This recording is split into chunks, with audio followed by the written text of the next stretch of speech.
Somewhere in the forgotten edges of ancient Persia, stone giants stand in silence, carved with precision that defies simple explanation. Recent discoveries captured over 3 hours are challenging what history once declared certain. Were these megaliths monuments, markers, or something far older than recorded time? As the evidence unfolds, we begin to question everything we thought we knew, so let's take a closer look. Khirbet Qeiyafa rises quietly on a rugged ridge overlooking the Elah Valley, where rolling hills meet the dry winds of the southern Levant. Today it is a windswept archaeological site of stone foundations and weathered walls. But beneath its silence lies a city that has forced historians to reconsider what they thought they knew about the early Iron Age. The site was first brought into modern archaeological focus in the early 21st century, revealing a fortified settlement dated roughly to the 10th century BC. Massive defensive walls encircle the ruins, constructed with a precision that suggests planning, coordination, and a level of social organization not always expected for this period. Inside the perimeter, structures emerge in a careful layout: storage rooms, domestic spaces, and what may have been administrative buildings. One of the most striking discoveries is the city's fortification system. The walls are built with large, roughly hewn stones, some weighing several tons, fitted together without the use of mortar in many sections. 2 gates, an unusual feature for sites of this era, have fueled debate among researchers. Was this a typical fortified town of a developing kingdom, or something more strategically significant? Then there is the matter of interpretation. Many mainstream archaeologists associate Khirbet Qeiyafa with the early phase of the Kingdom of Judah, seeing it as evidence of an emerging centralized authority in the highlands. Others suggest it may have been connected to neighboring cultural and political entities of the time, reflecting a border settlement in a contested landscape. The debate is far from settled, and each new analysis seems to deepen rather than close the questions. Perhaps most intriguing are the everyday artifacts: pottery shards, tools, and inscriptions. Among them, a fragmentary inscription written in early alphabetic script has sparked considerable discussion. Some researchers interpret its language as one of the earliest examples of Hebrew writing, while others caution that the evidence is too limited for firm conclusions. Still, the possibility has significant implications for understanding literacy and administration in the region during this period. Yet Khirbet Qeiyafa is not only about what has been found, but also about what remains uncertain. The site was occupied for a relatively short time before being abandoned. No clear record explains why. Was it military destruction, economic decline, political restructuring, or something less visible in the archaeological record? The silence that follows its abandonment is as compelling as the structures themselves. Standing among the ruins today, it is difficult not to imagine the soundscape that once filled this place. Footsteps on stone, the movement of goods through narrow gates, voices calling across courtyards now filled only with wind. Every wall raises a question, and every question leads to another layer of interpretation. And so the site remains suspended between certainty and mystery, firmly grounded in archaeological evidence, yet still open to interpretation. What kind of society built Khirbet Qeiyafa on this ridge, and what pressures shaped its brief existence before it faded back into the landscape? The stones remain in place. The answers, however, are still unfolding.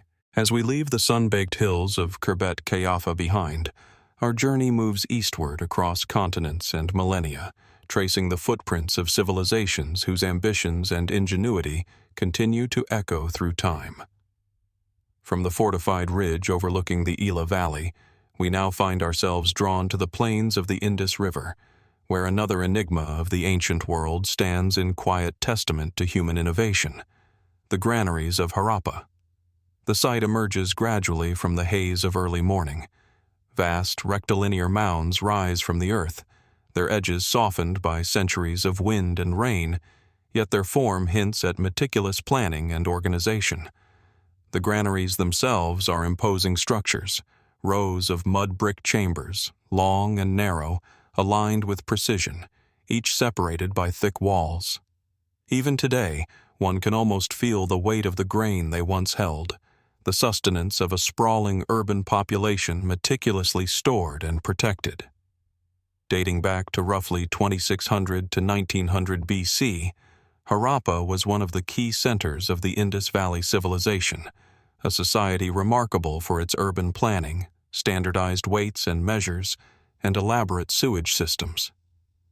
Yet among all these achievements, the granaries continue to captivate archaeologists and historians alike. What prompted the construction of such enormous storage facilities? Was it merely a matter of food security, or did these spaces serve deeper social, economic, or even ceremonial purposes? The chambers themselves are aligned with a symmetry that suggests more than practicality.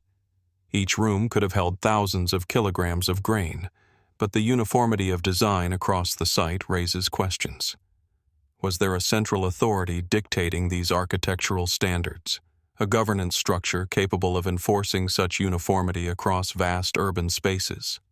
And if so, what form did that authority take in a civilization that left no decipherable written record comparable to later Mesopotamian or Egyptian scripts? Excavations reveal raised platforms within the granaries, perhaps intended to keep grain dry and prevent decay. Evidence of ventilation channels hints at an understanding of airflow, temperature, and storage science far ahead of its time. Yet, despite these practical considerations, some aspects remain puzzling. For instance, many granaries appear to be empty, even when the settlement itself was at its height. Could this suggest seasonal storage cycles, redistribution practices, or even symbolic functions we have yet to fully comprehend?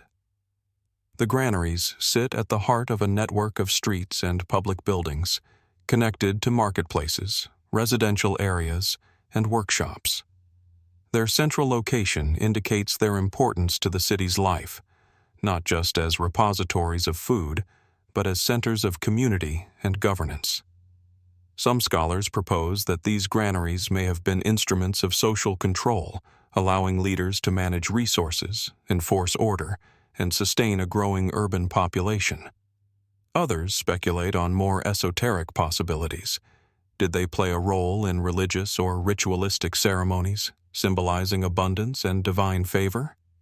Beyond the brick walls and raised floors, the granary's mystery deepens when we consider the broader context of the Indus Valley civilization. Despite extensive excavation, we have yet to fully understand how such cities coordinated complex infrastructure without a deciphered script. How was labor organized? How were decisions about construction, maintenance, and distribution made? Even more tantalizing is the evidence of standardized brick sizes, which are remarkably consistent across sites separated by hundreds of kilometers. Did this imply some central planning or cultural consensus? And if so, what did it mean for a civilization that left no clear narrative of kings, wars, or dynasties? Artifacts found near the granaries provide fragments of a daily life that is both familiar and foreign. Pottery, tools, and small tokens suggest routine domestic and commercial activity, yet the absence of monumental inscriptions leaves us with questions rather than answers. Could the granaries have served as communal hubs, where citizens participated in civic life while contributing to the storage and redistribution of essential resources? Or were they primarily functional, stripped of ceremonial significance, their silent corridors echoing the rhythms of a society long vanished? Even the city's abandonment remains a puzzle. By 1900 BC, many Harappan centers, including Harappa itself, were partially or fully deserted. Scholars debate whether environmental change, shifting river patterns, or socio-political upheaval prompted the exodus. The granaries, once bustling with the storage of sustenance, were left empty, their walls standing as solemn reminders of a civilization whose inner workings remain elusive. We are left to wonder, did the people of Harappa carry their knowledge with them, dispersing it into new settlements? Or did some of their techniques vanish entirely with the collapse of these cities? As we walk along the remnants of these ancient storage halls today, it is easy to imagine the scene centuries ago. Workers moving sacks of grain, overseers recording quantities, townsfolk gathering for distribution, all orchestrated without the written bureaucracy we might expect. The air would have been thick with the scent of grain, dust, and the rhythm of communal labor. Every brick, every corridor, seems to whisper questions about coordination, foresight, and the sophisticated minds that designed them. And yet, despite decades of study, much about these granaries remains unexplained. Were they primarily utilitarian, or did they carry symbolic meaning as well? Did their design influence subsequent urban planning across the region, or was it a unique experiment in a fleeting moment of human ingenuity? As researchers continue to study soil samples, structural alignments, and remnants of stored goods, the granaries remain a focal point of fascination and debate. The mystery of Harappa's granaries is not merely in their function, but in the story they tell, or perhaps the story they withhold. They are at once concrete and ephemeral, anchored in the earth yet suspended in the questions that surround them. How much do we truly understand about the people who built them? And how much remains hidden, waiting for future generations to uncover and interpret? Even as the sun sets over the sprawling mounds of Harappa, casting long shadows across the mud-brick walls, one cannot help but feel a profound connection to a society whose achievements were extraordinary, yet enigmatic. The granaries endure, silent guardians of a vanished civilization, inviting us to ponder not just the past, but the enduring mysteries that define human history. Civilization does not end. It shifts, as if following an invisible thread across time and geography. From the ordered granaries of South Asia, we now travel across deserts, seas, and centuries, arriving in a very different landscape. A place of green hills, shifting mist, and ancient stone rising from the earth, the Hill of Tara in Ireland. Here, on a modest rise overlooking the surrounding plains of Meath, stands an earthen mound that carries a name both evocative and unsettling, the Mound of the Hostages. At first glance, it appears unassuming, a low, grass-covered rise blending seamlessly into the landscape, easily missed by those unaware of its significance. Yet beneath this quiet exterior lies a structure that has drawn attention for generations. A Neolithic passage tomb dating back to around 3000 BC, making it one of the oldest known ceremonial monuments on the island. A narrow stone-lined passage leads inward, constructed with carefully placed slabs that have remained aligned for over 5 millennia. At its end lies a central chamber, where cremated remains and burial deposits were once placed. The architecture is precise, deliberate, and enduring, built by people who left no written record, yet whose actions speak through stone and earth. The name Mound of the Hostages itself belongs to a later historical layer. Medieval tradition tells of kings of Tara taking hostages from subordinate rulers, holding them at this very site as a form of political control.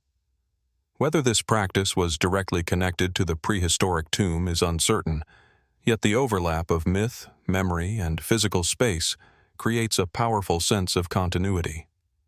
Two very different worlds appear to intersect here, one of ancient ritual and one of early medieval kingship. Archaeologically, the site is best understood as part of a broader ritual landscape surrounding the Hill of Tara, a ceremonial center that held significance long before recorded Irish history. Burials found within the mound include cremated remains of both adults and children, placed in layers over centuries. Some were accompanied by pottery and personal objects, suggesting ritual offerings or commemorations rather than simple interment. But what kind of society invested such effort into constructing a tomb in this specific location? The alignment of the passage is particularly intriguing. Like other passage tombs in Ireland, it is oriented in relation to solar events.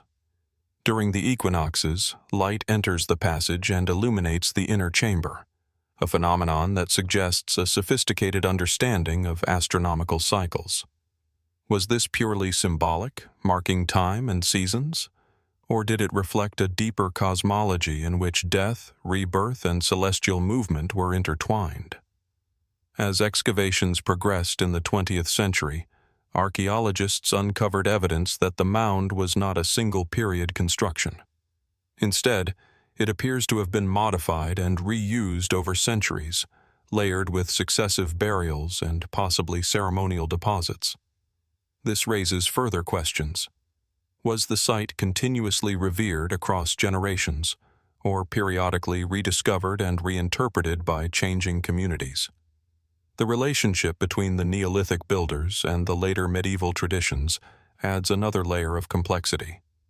The idea of hostages held at Tara may reflect political realities of early Irish kingdoms, where control and allegiance were maintained through human bonds. Yet the coincidence of such a practice being associated with an ancient burial site invites speculation about how landscapes retain meaning over time. Did later societies choose this mound deliberately because of its ancient significance, or did they simply reinterpret an already sacred place through their own cultural lens? Some researchers suggest that passage tombs like this one were not merely burial sites, but focal points of ritual activity, possibly tied to seasonal gatherings or ancestral worship. The repeated use of the chamber over centuries supports the idea that it held enduring significance beyond a single generation. Others propose that these monuments functioned as territorial markers, asserting identity and continuity across landscapes that were otherwise fluid and changing. And yet, despite extensive study, much about the Mound of the Hostages remains uncertain. We know how it was built, in part. We can trace its phases of use, in outline. But the intentions behind it, the emotional, spiritual, or social forces that led to its creation, remain beyond reach. What did the builders believe they were constructing? A resting place for the dead? A gateway between worlds? Or a monument whose meaning extended beyond life itself? Standing at the entrance today, the passage feels both inviting and restrictive. It draws the eye inward, into darkness shaped by human hands thousands of years ago. The air is still, but charged with the weight of accumulated time. One cannot help but wonder what it meant for those who once entered here carrying their dead, or perhaps their offerings, or their hopes for continuity beyond the physical world. And then there is the landscape itself. The Hill of Tara is not an isolated monument, but part of a wider network of ancient sites, ring forts, burial mounds, ceremonial enclosures, spread across the Irish countryside. This interconnectedness suggests a society deeply engaged with its environment, shaping meaning across space rather than confining it to a single structure. How did these places relate to one another? Were they part of a unified belief system, or a patchwork of evolving traditions layered over millennia? Even the name Tara carries echoes of later royal mythology, where it became the symbolic seat of Ireland's high kings. But how much of this identity reaches back into prehistory, and how much was constructed later to give coherence to a fragmented past? The Mound of the Hostages sits at the intersection of these narratives, neither fully belonging to myth nor entirely contained by archaeology. As the wind moves across the hill today, grass bending over ancient stone, the site remains both familiar and unknowable. A place where death was carefully arranged, remembered, and revisited across generations. Yet its deeper purpose resists final explanation. What kind of meaning endures for 5,000 years? And how much of that meaning have we truly recovered? Or is there still something resting beneath the mound that has yet to be understood? Leaving behind the mist-laden hills of Tara and the silent passageways of the Mound of the Hostages, the narrative shifts once again, this time across oceans and continents, into the high valleys of central Mexico. The air grows thinner here, the landscape shaped by volcanic peaks and ancient stone cities that once pulsed with immense urban life. Among them rises one of the most enigmatic archaeological complexes in the ancient world, Teotihuacan. At its heart lies a vast ceremonial city, laid out with geometric precision along what is now known as the Avenue of the Dead. Massive pyramids dominate the skyline, the Pyramid of the Sun, the Pyramid of the Moon, structures built not only for scale, but for alignment, ritual, and power. Yet beneath this monumental surface, deeper secrets remain partially hidden within the earth. In 2003, archaeologists made a discovery that would reshape modern understanding of Teotihuacan's inner sanctum. During excavation near the Temple of the Feathered Serpent, a narrow tunnel was found extending more than 100 meters beneath the pyramid. It had been deliberately sealed for nearly 2 millennia. What lay inside would raise questions that still linger today. As the tunnel was carefully reopened, researchers encountered a carefully engineered passageway descending into darkness. The walls were reinforced with stone, the floor layered with construction materials and ritual deposits. At its end lay a series of chambers, spaces that appeared intentionally hidden, preserved not for practical use, but for something far more symbolic. Among the most startling discoveries reported within this subterranean system were traces of liquid mercury.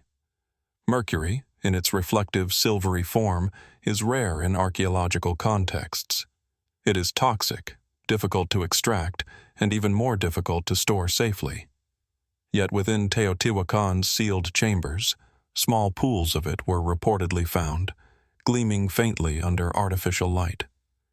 The substance appeared intentionally placed, not accidental, a deliberate choice embedded within a ritual or symbolic architecture. What could liquid mercury have meant to the builders of Teotihuacan? In Mesoamerican cosmology, water, reflection, and movement often carried deep symbolic significance, representing portals between worlds or transitions between life and death. The reflective surface of Mercury, shifting like a liquid mirror, may have evoked similar ideas. But does symbolism alone fully explain its presence in such controlled, hidden conditions? The tunnel itself seems designed as more than a passage. Its structure suggests an intentional descent into an underworld space. As one moves deeper, the environment becomes increasingly enclosed, almost ceremonial in its progression. Archaeologists have noted carefully placed offerings along the corridor, jade fragments, carved shells, organic remains, objects that hint at ritual activity rather than everyday use. At the far end of the tunnel, beneath layers of stone and debris, researchers identified what appears to be a symbolic landscape.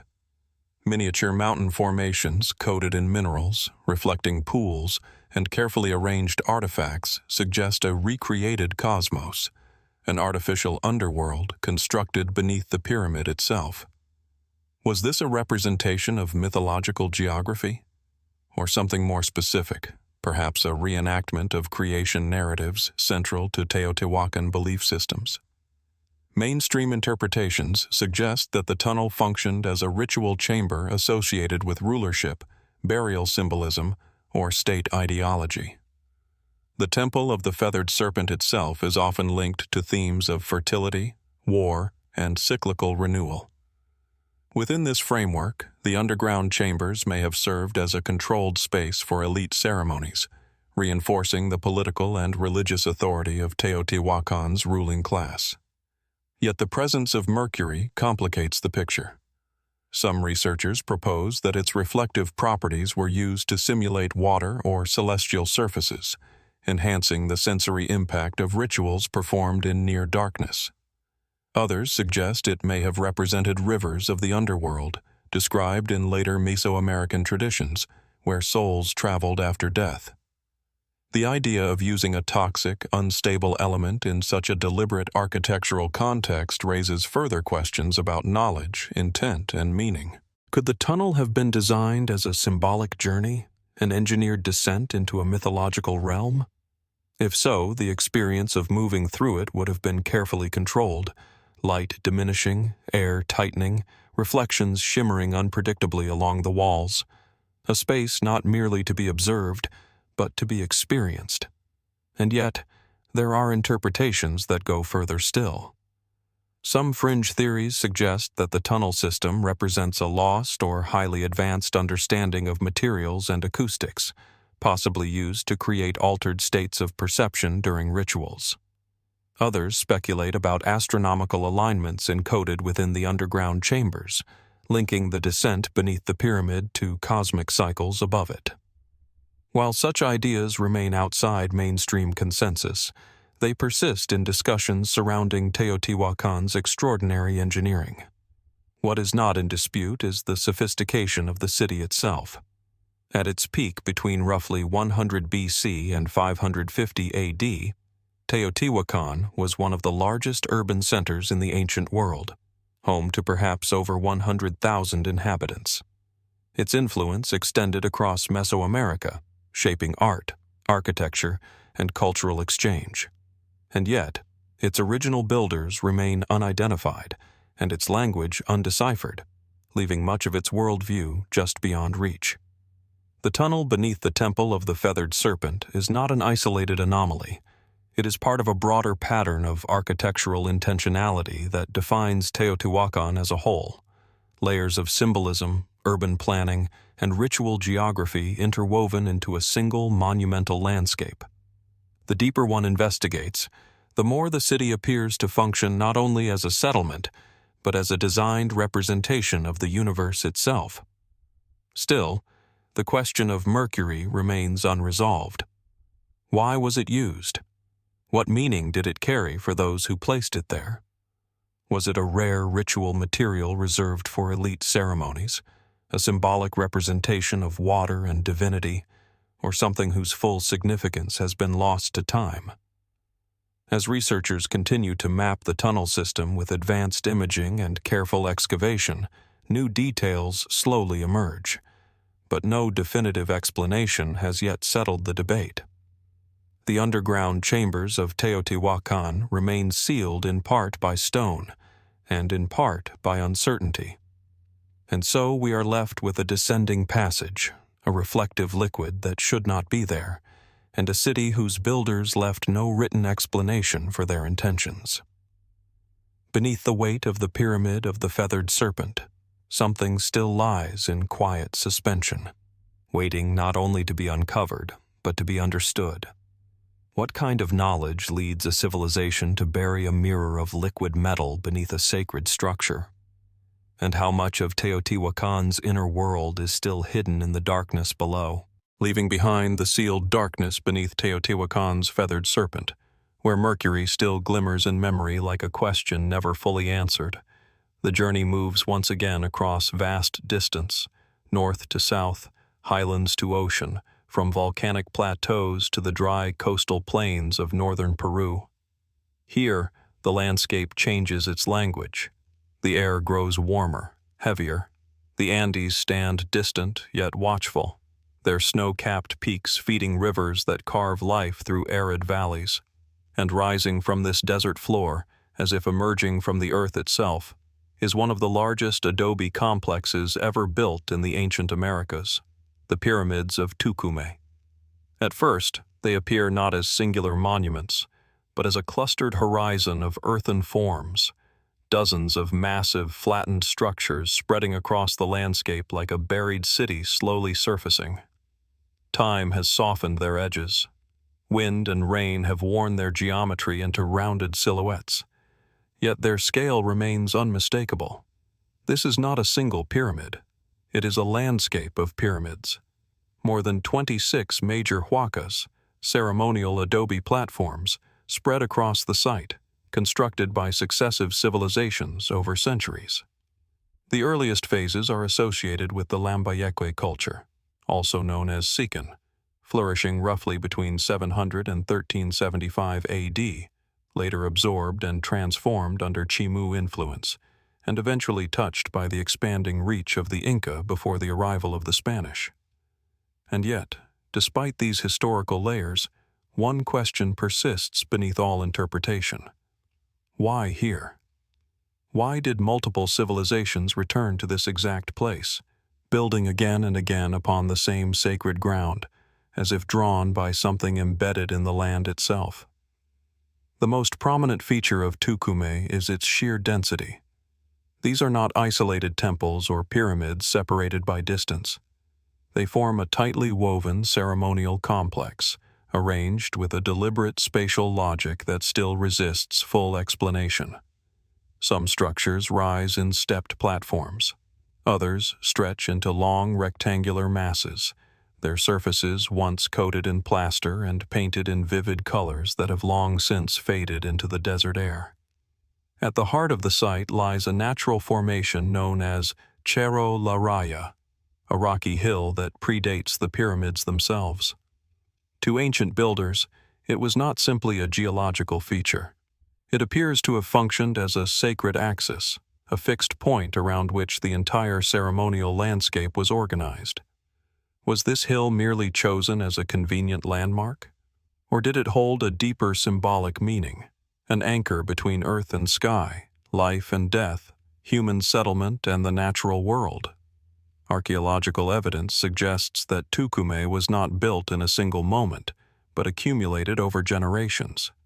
Each new cultural phase added its own architectural imprint, often modifying or expanding existing structures rather than replacing them. This layering effect creates a sense of continuity, almost as if each civilization was responding to something already present in the land, something that demanded repetition rather than replacement. Excavations within the pyramids have revealed burial chambers, ceremonial offerings, and evidence of elite activity. Some platforms contain rich tombs filled with ceramics, metal objects, and textiles, indicating the presence of high-status individuals.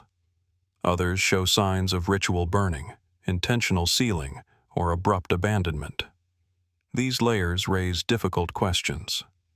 Were the pyramids primarily administrative centers, functioning as nodes of political control within the Lambayeque and Chimu states? Or were they something more symbolic, material expressions of a cosmological system in which power, religion, and landscape were inseparable?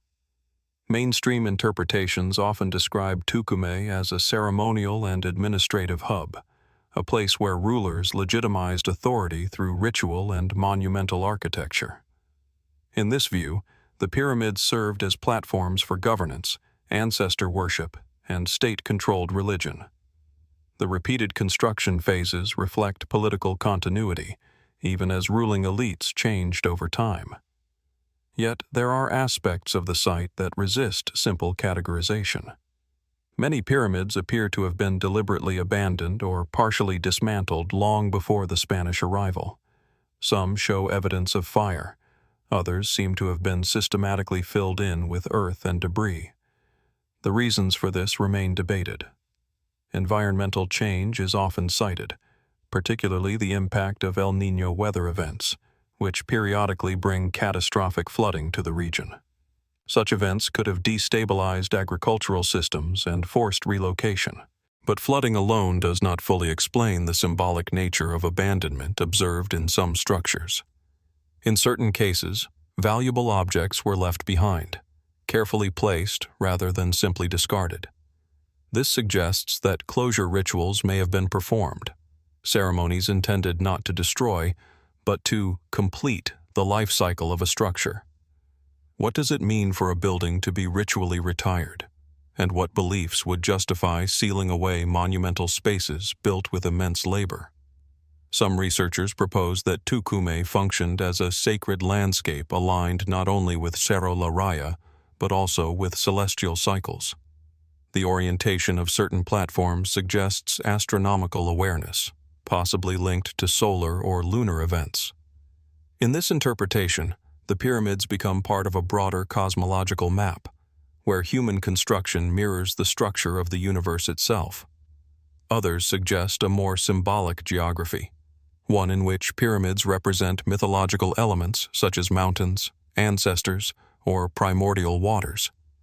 In Andean belief systems, mountains are often considered living entities, inhabited by powerful spirits. Could each pyramid at Tukume have represented a different aspect of this sacred landscape, forming a constructed reflection of a spiritual world layered onto the physical terrain? Then there is the question of origin narratives. Later oral traditions of the Lambayeque culture speak of Nalamp, a legendary figure said to have arrived by sea with his followers, bringing culture, order, and sacred knowledge. According to the myth, he established a dynasty that ruled the region before disappearing in mysterious circumstances, possibly returning to the sea or transforming into a divine being. While historians treat such accounts as mythological rather than literal history, they remain significant. Myths often preserve cultural memory in symbolic form. Could the repeated construction at Tukume reflect an attempt to preserve or reenact foundational narratives tied to origin, migration, or divine legitimacy? Or are these stories retrospective explanations, created to give meaning to structures whose original purpose had already faded into ambiguity? Walking through Tukume today, the experience is strikingly different from other monumental sites. There is no single focal pyramid dominating the horizon. Instead, the visitor moves through a field of ruins, each mound partially visible, partially concealed, as if the entire landscape is still in the process of revealing itself. The desert wind moves freely between them. Shadows shift across the adobe surfaces. From certain angles, the pyramids seem almost organic, less like constructed architecture and more like formations grown from the earth over time. And yet, beneath this quiet surface lies a history of immense labor. Millions of adobe bricks shaped by hand. Entire communities organized around construction, ritual, and maintenance. A society or series of societies that invested centuries into shaping this place, returning to it repeatedly, even as political powers rose and fell around it. Why did they stay so connected to this landscape? What did Tukume represent that made it persist through so many cultural transitions? Even now, despite extensive excavation and decades of research, large portions of the site remain unexcavated or only partially understood. New findings continue to emerge. Burials, architectural extensions, hidden courtyards, each discovery adding detail, but not necessarily clarity. It is as if the site resists final interpretation. And perhaps that is what makes Tukume so compelling. Not just its scale or its age or its architectural complexity, but its refusal to resolve into a single narrative. It remains layered, fragmented, open. A place built not once, but many times. Not by one culture, but several. Not for a single purpose, but perhaps for meanings that evolved as much as the people who built it. And so the question lingers in the dry Peruvian air, between adobe walls and shifting sand. What force draws civilizations to rebuild in the same sacred spaces across centuries, and what might still be waiting beneath the next layer of earth, still unspoken, still unseen? Leaving behind the layered adobe horizons of Tukume, where entire civilizations built over the memory of those before them, the narrative turns once again across continents and deep time. The desert winds of coastal Peru fade into memory, replaced by the dry, sunlit valleys that stretch along the edge of the Bolan Pass in present-day Pakistan. Here, where the mountains begin to fracture into rugged foothills and seasonal rivers carve their way through stone and soil, lies one of the most quietly transformative sites in human history. Mehrgar. At first glance, it is not a place that demands attention. There are no towering pyramids, no monumental stone blocks, no grand silhouettes against the sky. Instead, Mehrgar is subtle, almost invisible until you know what you are looking at. Low mounds of earth, fragmented mud brick architecture, scattered traces of ancient habitation, partially absorbed back into the landscape over millennia. And yet, beneath this quiet surface lies something extraordinary. Mehrgar represents one of the earliest known settlements of agriculture and pastoral life in South Asia, with occupation beginning as early as around 7000 BC and continuing in phases for several millennia. It stands at a threshold moment in human history, the transition from mobile hunter-gatherer groups to settled farming communities. But even this description feels insufficient once the details begin to emerge. Because Mehrgar is not simply early, it is complex. The earliest layers reveal small mud-brick houses organized with a surprising degree of planning. Some structures appear divided into multiple rooms, suggesting not only habitation but specialized domestic spaces. Nearby, evidence of cultivated wheat and barley points to early agricultural practices, while remains of domesticated cattle, goats, and sheep suggest a developing pastoral economy. Yet what is striking is not only what is present, but what is already advanced. At this early stage of human settlement, we already find finely crafted tools made from flint and bone. We see bead-making industries using materials such as lapis lazuli, carnelian, and seashells, materials that often had to be sourced from distant regions. This implies not only craftsmanship, but trade networks extending far beyond the immediate valley. How did such networks form so early in human development? What kind of social organization allowed knowledge, materials, and cultural practices to move across such distances? And then there is the question of continuity. Mehrgar is not a single moment in time. It is a sequence of occupations spanning thousands of years, gradually evolving from simple early farming communities into more complex social structures. Over time, we begin to see changes in burial practices. Early graves often contain personal ornaments, beads, stone tools, sometimes even carefully arranged offerings placed alongside the deceased. What do these burials suggest about belief? Were they expressions of ancestral reverence, early spiritual frameworks, or symbolic gestures tied to emerging ideas about life and death?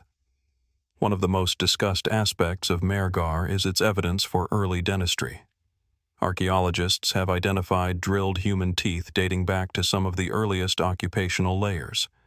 The precision of these perforations suggests a surprising level of technical skill. Small flint drills appear to have been used with controlled repetitive motion, possibly to treat dental conditions or remove decayed material. Was this purely functional medicine? Or did it carry ritual or symbolic meaning as well? The presence of such procedures so early in human history challenges assumptions about the pace of medical knowledge development. As excavation continues through deeper layers, the site reveals gradual shifts in architectural style and material culture. Mud brick structures become more standardized. Pottery appears in later phases, decorated with geometric patterns that hint at symbolic thinking. Storage areas emerge, suggesting surplus production and planned distribution of resources. At this point, Mehrgar is no longer just a settlement.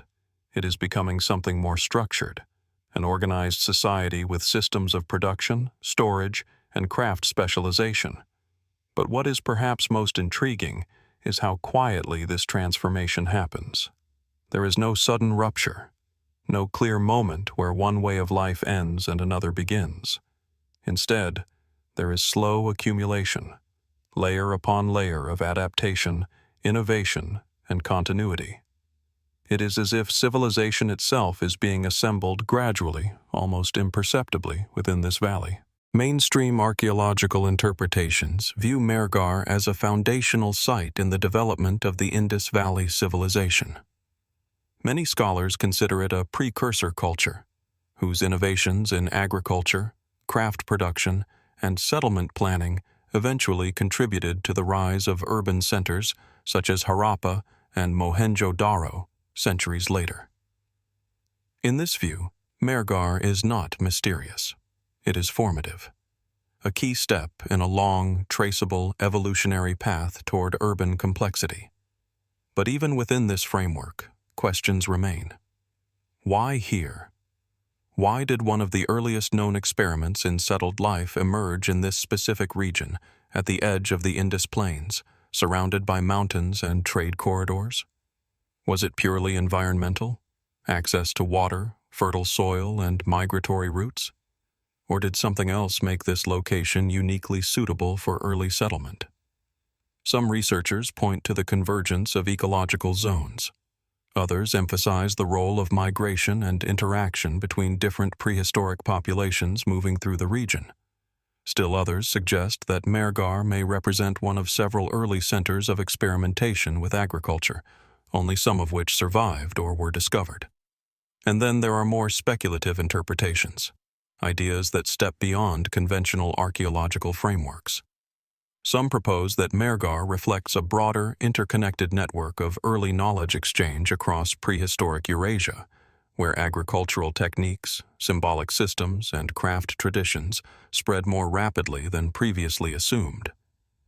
Others suggest that the sophistication of early craft production implies social structures more organized than simple village life would suggest. While these ideas remain debated and not widely accepted, they highlight a persistent tension in interpreting Mergar, the gap between what is visible in the archaeological record and what may have existed beyond it. Because the site does not preserve stories, it preserves fragments. A broken figurine, a drilled tooth, a patterned bead, a foundation wall partially erased by time. Each piece offers a glimpse, but never the full image. And so interpretation becomes an act of reconstruction, not only of structures, but of lives, decisions, and systems of meaning that no longer exist in complete form. Even the landscape itself resists certainty. The Indus Plains have shifted over millennia. Rivers have changed course, settlements have been buried, exposed, and buried again. Mergar survives not as a preserved city, but as a layered memory embedded in soil. Walking through the site today, there is little to visually distinguish it from the surrounding terrain.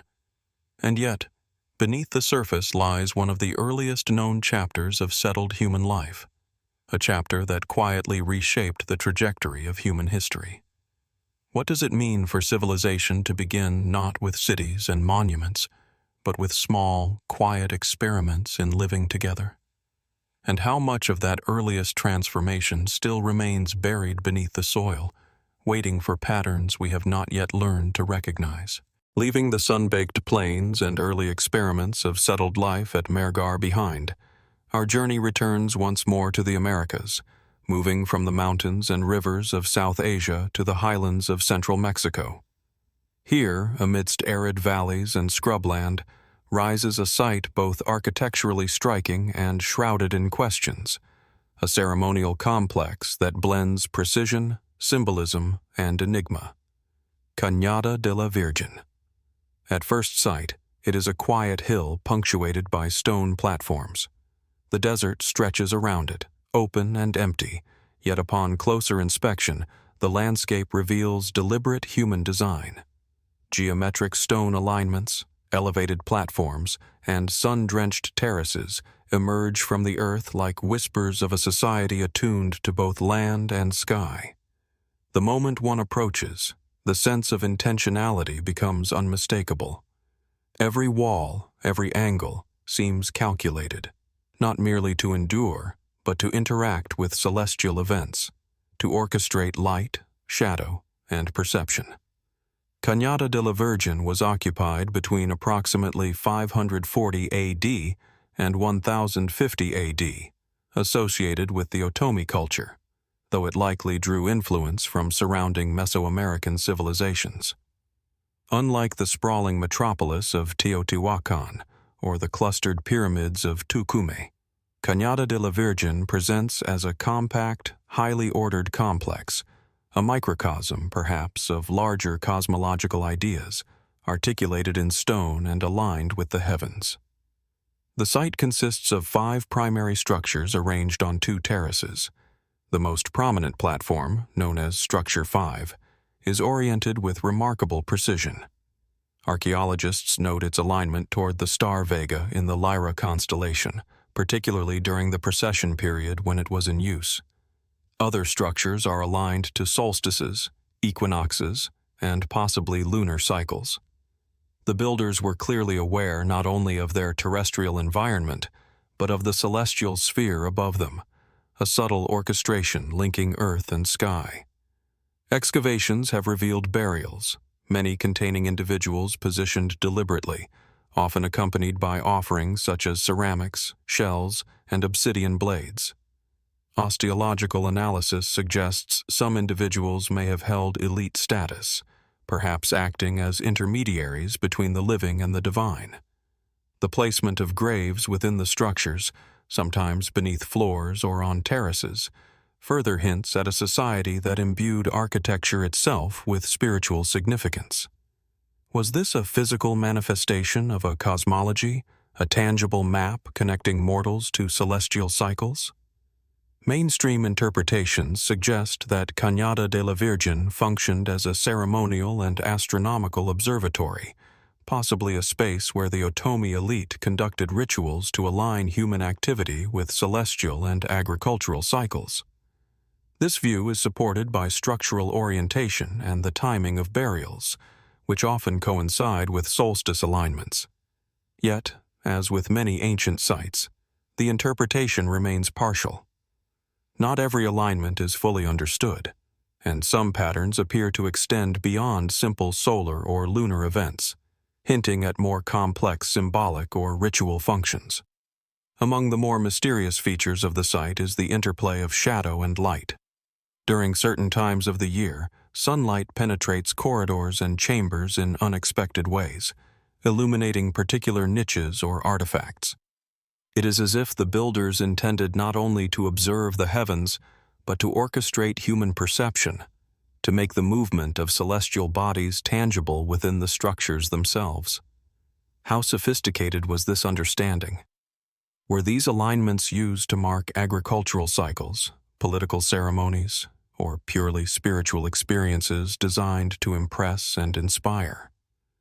Some researchers have speculated that Cañada de la Virgen may have functioned as a pilgrimage site, a concentrated point of convergence for populations across the region. The size of the terraces and platforms suggests gatherings of significant scale, and the spatial arrangement could have facilitated processions or ritual movement. The presence of elite burials alongside communal spaces indicates that both personal status and collective ritual were likely intertwined, yet the details remain enigmatic. The site also raises questions about its broader landscape context. It sits atop a hill, offering panoramic views of surrounding valleys. Such elevation may have been practical for defense or visibility, yet the strategic placement also suggests symbolic significance. Could the elevation itself have represented proximity to the divine? Was the hill considered sacred before the construction of the platforms, a natural feature incorporated into an already meaningful landscape?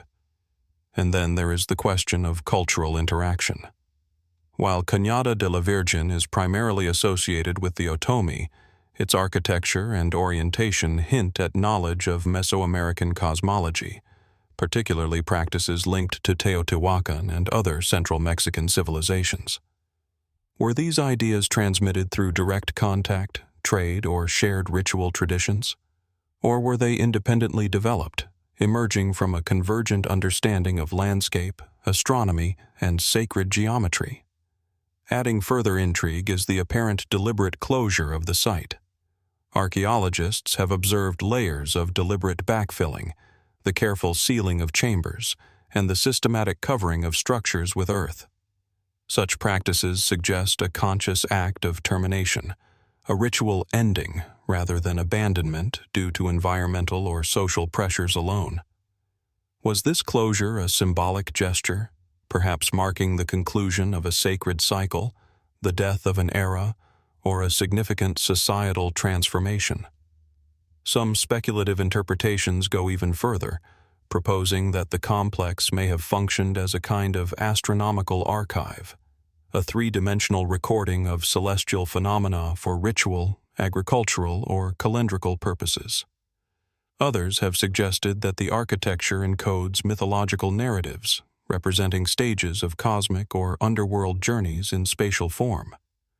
While these ideas remain unproven, They underscore the tension between observable patterns and unverified intentions, a tension that defines much of the study of ancient ceremonial sites. Yet, as one walks through the terraces today, the human imprint is palpable. Adobe walls rise from the earth. Staircases climb terraces that once bore spectators or participants, and the orientation of every platform reflects knowledge and intention. Even in partial ruin, the site communicates. It speaks of deliberate design, of ritual, of the human desire to connect with forces larger than oneself. And still, its full meaning remains just out of reach, hidden beneath centuries of soil and the passage of time. Cañada de la Virgen, like Tucumán and Teotihuacan before it, embodies a tension that runs throughout ancient history, the interplay between knowledge and mystery, between what we can reconstruct and what may forever elude understanding. Each excavation reveals layers, both literal and symbolic, suggesting patterns of life, death, and ritual, yet never offering a definitive answer. One cannot help but wonder about the sensory experience of those who inhabited or visited the site in its prime. Did sunlight entering a chamber during solstice celebrations inspire awe? Did the rhythmic movement of rituals, accompanied by sound or incense, create a sense of connection to the cosmos? How did the living perceive their dead, and how did the dead, carefully interred within these structures, influence daily life and belief? Even the broader environment contributes to the mystery. The site's isolation, its visibility from surrounding hills, and its careful integration into the terrain suggest an intimate relationship between human construction and natural landscape. Was this merely practical, or did the builders perceive the hill and valley as living, active participants in ritual?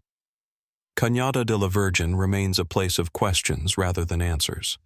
It is a locus of human ingenuity, astronomical observation, and ritual practice, but one whose full significance resists complete comprehension.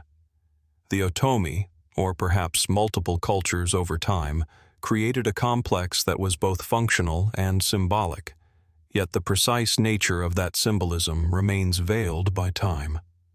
As the sun dips low over the central Mexican highlands, casting long shadows across terraces and platforms, one cannot help but sense the persistence of human intention. The stones and earth, aligned to stars and solstices, remain silent witnesses to millennia of activity. What did the builders of Cañada de la Virgen hope to achieve? What messages were encoded into the stones, now partially lost to decay and soil? And what might still lie undiscovered, hidden beneath terraces and within chambers that have yet to be fully explored? The site invites reflection, not simply on its construction or its orientation, but on the enduring human desire to leave a mark upon the world, to bridge the temporal and the eternal, the earthly and the celestial. It stands as a reminder that even in the vast expanse of time, deliberate human action can persist, silent yet powerful, awaiting discovery and interpretation. What stories have yet to emerge from the soil of Cañada de la Virgen? What knowledge, ritual, or cosmic understanding remains entombed within its walls, waiting for those patient enough to uncover it? The answers, like the desert wind over the terraces, are present yet elusive, an invitation to wonder, to explore, and to connect across time with those who came before. Leaving behind the geometric precision and celestial alignments of Cañada de la Virgen, our journey moves once more along the spine of the Andes, southward toward the high-altitude reaches of Peru, where mountains carve the sky and rivers cut deep gorges into the earth. Here, the landscape itself seems designed to conceal secrets. Steep terraces cling to cliffs, dense cloud forests shroud valleys, and mists curl around ridges as if guarding the past. It is in this formidable terrain that one of the most enigmatic and least explored Inca sites emerges, Choqquequirao. Often referred to as the sister city of Machu Picchu, Choqquequirao is remarkable not for its fame, but for the way it seems to merge seamlessly with the landscape, almost as if it were grown rather than built.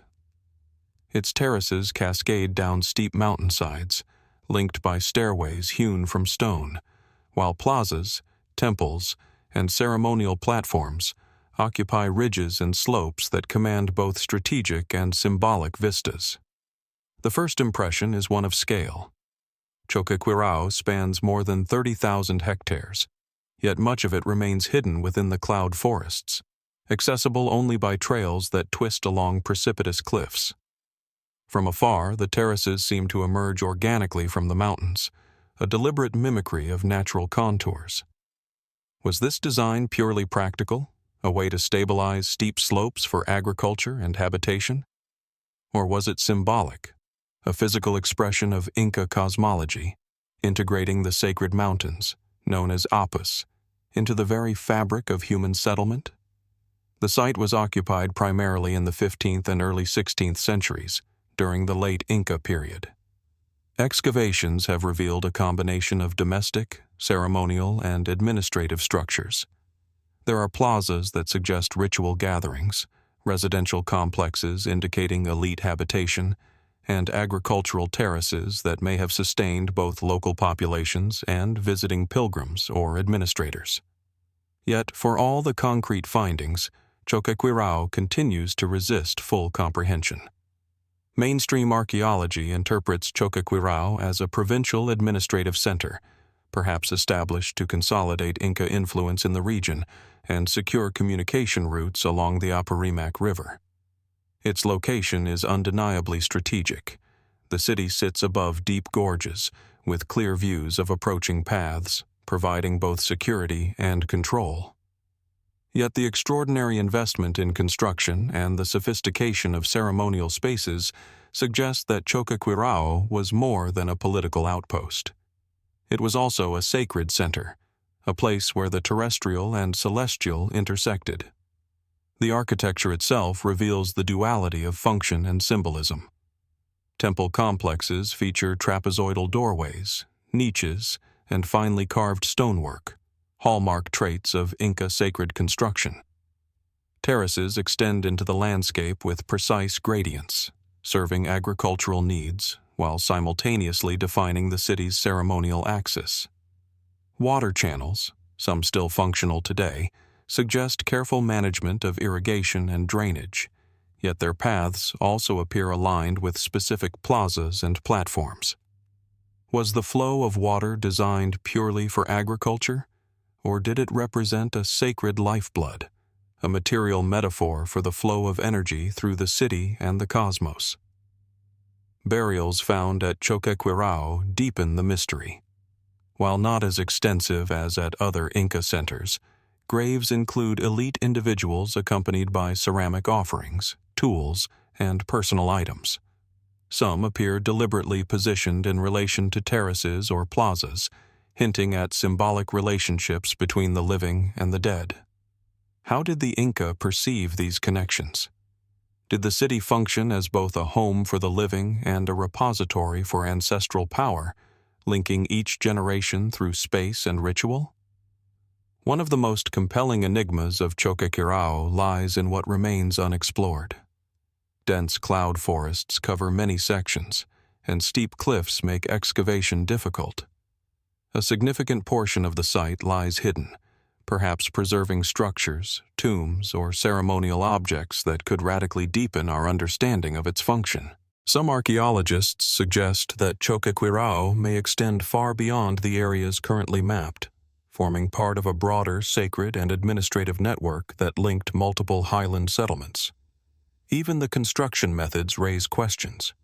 The stone masonry, while less refined than at Machu Picchu, demonstrates remarkable skill, particularly in fitting irregular stones into stable walls without mortar. The terraces are engineered to withstand earthquakes, landslides, and heavy rainfall, indicating advanced understanding of both geology and civil engineering. Yet how such knowledge was disseminated across a civilization spanning diverse ecological zones remains a point of fascination. Did the builders rely on empirical trial and error, or did they inherit specialized knowledge transmitted through generations? perhaps codified in ways we have yet to decipher. Choqquequirao also invites speculation about its role in Inca cosmology. The city's placement atop a ridge overlooking deep gorges echoes broader Andean concepts of verticality in sacred landscapes, where elevation signifies proximity to the divine. Some terraces are aligned to sunrise and sunset at solstices, while certain platforms appear to reference prominent mountains or celestial bodies. Were these alignments intended to regulate ritual calendars, agricultural cycles, or spiritual ceremonies? Or did they encode cosmological narratives, accessible only to those initiated into specific religious knowledge? Adding to the intrigue is the relationship between Choqquequirao and other nearby sites. Some researchers propose that it functioned in tandem with other sacred centers, forming a network of ritual nodes that spanned valleys and ridges, connected not just by trails, but by cultural memory and spiritual significance. The distances between these sites suggest planned connectivity, yet the precise nature of interaction, trade, pilgrimage, or ceremonial coordination remains open to interpretation. The human experience of Choqquequirao further intensifies its enigmatic aura. Modern visitors describe a sense of isolation and awe, a mixture of vertigo and wonder as one navigates narrow trails along steep precipices.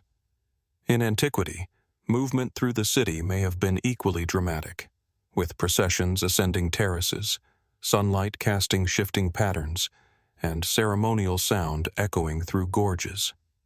These sensory experiences, though largely intangible today, were likely integral to the city's function, embedding spiritual meaning within movement, sight lines, and acoustic space. Environmental factors also play a role in the site's mystery. The Apurimac River below, the clouds above, and the dense vegetation create microclimates that may have influenced both agriculture and settlement patterns. Yet the steepness of the terrain suggests that the site was chosen deliberately, balancing accessibility with strategic and symbolic isolation. Was Choqquequirao intended to be partially concealed, a sacred site protected from casual visitation, or was it meant to dominate the landscape visually, a testament to the power and reach of its builders? Despite decades of study, Choqquequirao resists complete understanding. Excavations reveal fragments of a larger story, but much remains obscured by geography, vegetation, and time. Each terrace, plaza, and niche offers clues, yet the broader patterns, the why behind its location, scale, and design, remain elusive. It is as though the site itself holds its secrets, offering glimpses of intention without full disclosure. Some speculative theories extend even further, contemplating the possibility that Choqquequirao functioned not solely as an administrative or ceremonial center, but as a repository of knowledge, astronomical, agricultural, or spiritual. The precise alignments, sophisticated engineering, and careful placement of burials and ceremonial spaces could suggest intentional encoding of information across generations. While such ideas remain unproven, they underscore the continuing allure of Choqquequirao, a place where human ingenuity, spiritual aspiration, and the natural landscape converge in ways that challenge modern understanding. Today, Choqquequirao stands as a testament to human resilience and creativity. Its terraces cling stubbornly to steep slopes, its plazas echo the footsteps of those long gone, and its walls, though weathered, still convey a sense of deliberate design. The mist of the high Andes drifts across stairways and ceremonial platforms, occasionally revealing glimpses of stonework that seem almost suspended in time. And as one contemplates this remarkable site, questions inevitably arise. What rituals were conducted upon these terraces? How did the inhabitants relate to the towering peaks and deep gorges that framed their lives? What knowledge, carefully encoded in stone, remains to be uncovered? Choqquequirao invites reflection on the interplay between civilization, landscape, and belief. It challenges assumptions about the capabilities of societies working without modern tools, while simultaneously offering insight into the human desire to align daily life with cosmic and natural order. Each structure, each terrace, each carved niche serves as a bridge between the tangible and the intangible, between human action and spiritual aspiration. And yet, for all its discovery and study, Choqquequirao remains unfinished in understanding. The steep trails, hidden terraces, and dense vegetation guard its mysteries as effectively as they did centuries ago. The site compels us to acknowledge both the limits of our knowledge and the remarkable ingenuity of those who came before. What stories lie still buried beneath terraces and plazas? What celestial patterns or spiritual knowledge are yet to be uncovered? Choqquequirao continues to challenge, to intrigue, and to inspire, standing as both a monument to human achievement and a reminder that even in the grandest constructions, much remains hidden, waiting for patient eyes and open minds to discover. Leaving behind the cloud-draped terraces of Choqquequirao, where stone and mountain merge into a single ancient silhouette, the journey turns once more across continents and civilizations. From the high Andes, the narrative flows eastward, crossing oceans and deserts, until it reaches the humid plains and forested hills of the Indian subcontinent.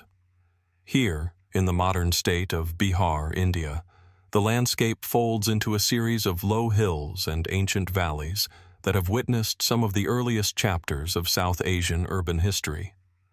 Among these hills lies a site that seems almost unassuming at first glance, yet carries the weight of centuries of myth, archaeology, and architectural mystery: Rajgir.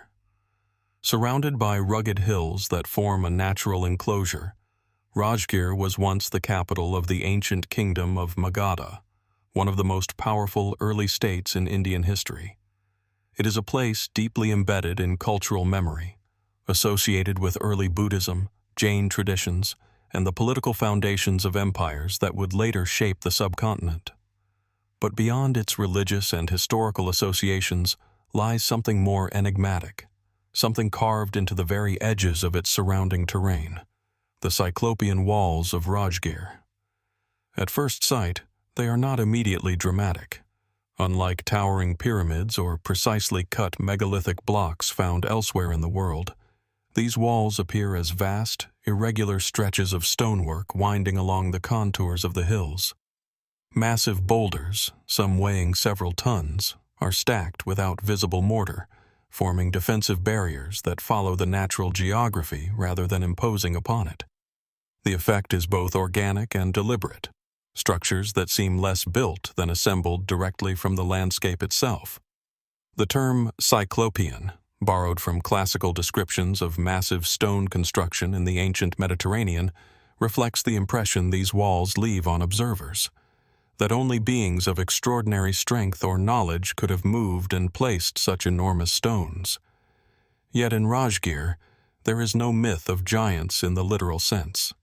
Instead, there is a historical tradition rooted in the early Magadhan state, where the walls are generally attributed to ancient fortification efforts dating as far back as the 6th century BC or earlier. Mainstream archaeological interpretation suggests that these walls were built to protect Rajgir, then known as Rajagriha, from external threats. As one of the earliest capitals of Magadha, the city occupied a strategically important position, surrounded by hills that naturally lent themselves to defense. The walls, in this view, represent an early experiment in large-scale fortification, combining natural terrain with human construction to create a defensive perimeter that could withstand invasions and control movement through the valley. Yet even within this practical interpretation, questions remain. The sheer scale of the construction is striking. The walls extend for miles, adapting continuously to steep slopes, rocky outcrops, and uneven terrain. The builders did not flatten the land. Instead, they followed it, integrating architecture into geography with a precision that suggests long-term planning and coordinated labor. How was such coordination achieved in a period where political structures were still forming? What kind of administrative system was capable of organizing labor on this scale? The stones themselves add another layer of intrigue. Unlike finely dressed blocks seen in later Indian architecture, the Rajgir walls are composed of unshaped or roughly shaped boulders. Yet despite their irregularity, they are fitted together with surprising stability. Some sections have remained intact for over 2 millennia, surviving monsoon rains, seismic activity, and the slow erosion of time. This durability raises questions about the construction techniques used. Was this purely empirical knowledge, builders learning through experience how to balance weight and stability? Or was there a more formalized architectural tradition at work? As one walks along the remnants of the walls today, the experience is less about uniformity and more about adaptation. The structure bends, rises, and falls with the terrain, creating a living boundary that feels almost responsive to the land itself. In places, the walls pass through dense vegetation, partially hidden beneath roots and soil. In others, they emerge starkly against open sky, revealing the scale of individual stones stacked in silent endurance. Rajgir itself adds depth to this mystery. The region is deeply associated with early Buddhist and Jain traditions. According to historical accounts, the Buddha spent significant time in the area, and several important events in early Buddhist history are said to have taken place in or near Rajgir. This spiritual significance overlays the physical landscape with layers of meaning that extend beyond architecture alone. Were the walls purely military in purpose, or did they also mark a sacred or cosmological boundary, separating not just territories but worlds of meaning? Some interpretations suggest that early Indian fortifications often carried dual functions, practical defense combined with symbolic representation of royal power and cosmic order. In this view, the Cyclopean walls of Rajgir may have been more than barriers. They could have represented the manifestation of political authority embedded into the natural world, transforming geography into ideology. Yet even this explanation does not fully resolve the questions raised by the site. There are sections of the walls whose purpose remains unclear. Some stretches appear to enclose areas that are not easily identifiable as residential, administrative, or military zones. Others seem to extend beyond what would be necessary for simple defense. Why build beyond immediate strategic needs? Were these extensions part of phased construction over centuries, or did they serve functions that are no longer visible in the archaeological record? Adding to the complexity is the broader historical context of Magadha itself. During the period when Rajgir served as a capital, the region was undergoing significant social and political transformation. Emerging kingdoms were consolidating power, urban centers were developing, and new philosophical traditions were taking shape. In such a dynamic environment, fortifications like the Rajgir walls may have reflected not only external threats, but internal shifts in governance and social organization. Some scholars propose that the walls represent one of the earliest examples of planned urban defense systems in South Asia. Others suggest they may have been expanded incrementally over time, with successive rulers adding new sections to existing structures. This layered construction theory could explain the variations in stone size, alignment, and density observed along different segments. However, there are also more speculative perspectives that view the walls through a broader, almost symbolic lens. In these interpretations, the integration of massive natural stones without formal shaping is seen not merely as a practical solution, but as a deliberate philosophical choice, an attempt to preserve the integrity of the natural world within human construction. Rather than imposing rigid geometry, the builders may have chosen to work with the landscape's inherent irregularity, creating a structure that reflects harmony rather than domination. While such interpretations remain outside mainstream academic consensus, they highlight an enduring tension in the study of ancient architecture: the balance between functional explanation and symbolic meaning. When does a wall cease to be just a wall? When does a defensive structure become a statement about power, belief, or identity. Archaeological evidence provides only partial answers. Excavations around Rajgir have uncovered remnants of habitation, pottery, tools, and urban infrastructure that confirm the region's long history of settlement. Yet the walls themselves resist precise dating.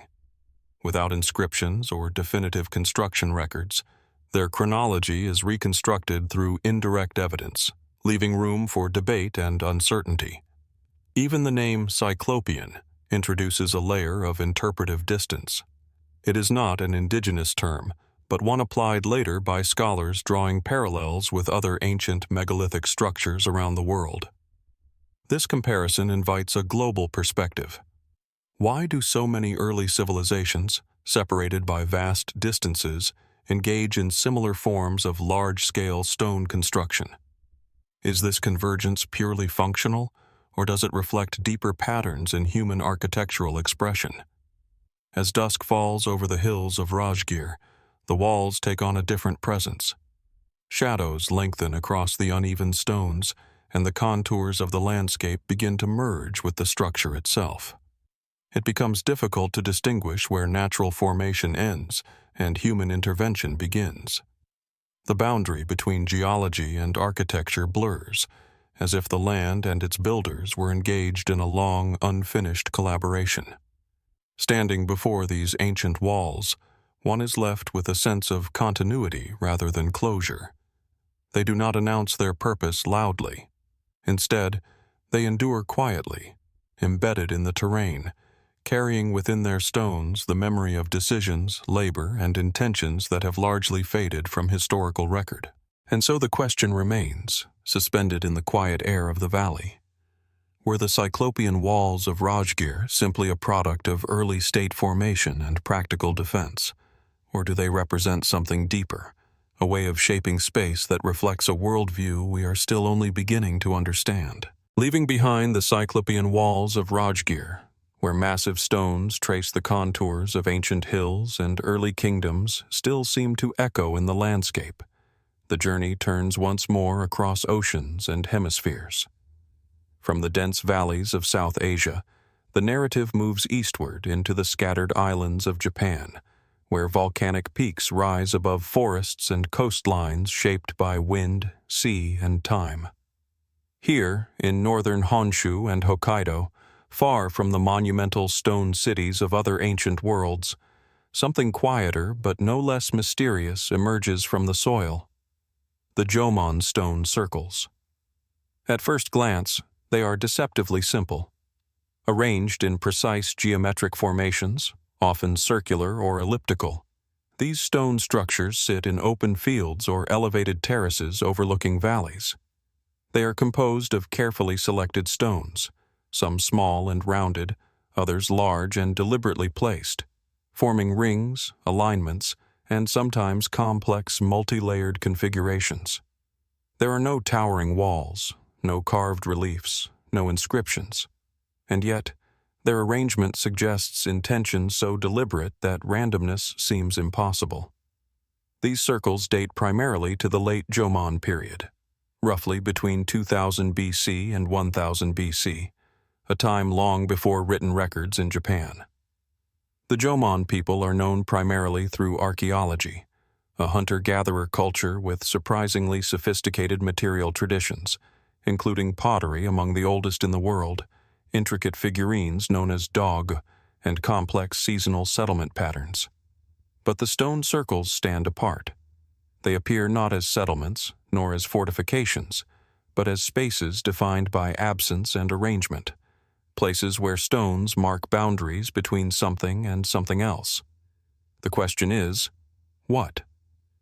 One of the most studied sites is the Oyu stone circles in Akita Prefecture. Here, two large circular arrangements sit across from each other, separated by a river valley. The larger circle spans more than 50 meters in diameter, composed of carefully placed stones surrounding a central arrangement that resembles a focal point or axis. Nearby, smaller stone clusters extend outward like satellites, suggesting a broader ritual landscape rather than a single isolated construction. Archaeological evidence indicates that these sites were not built for habitation.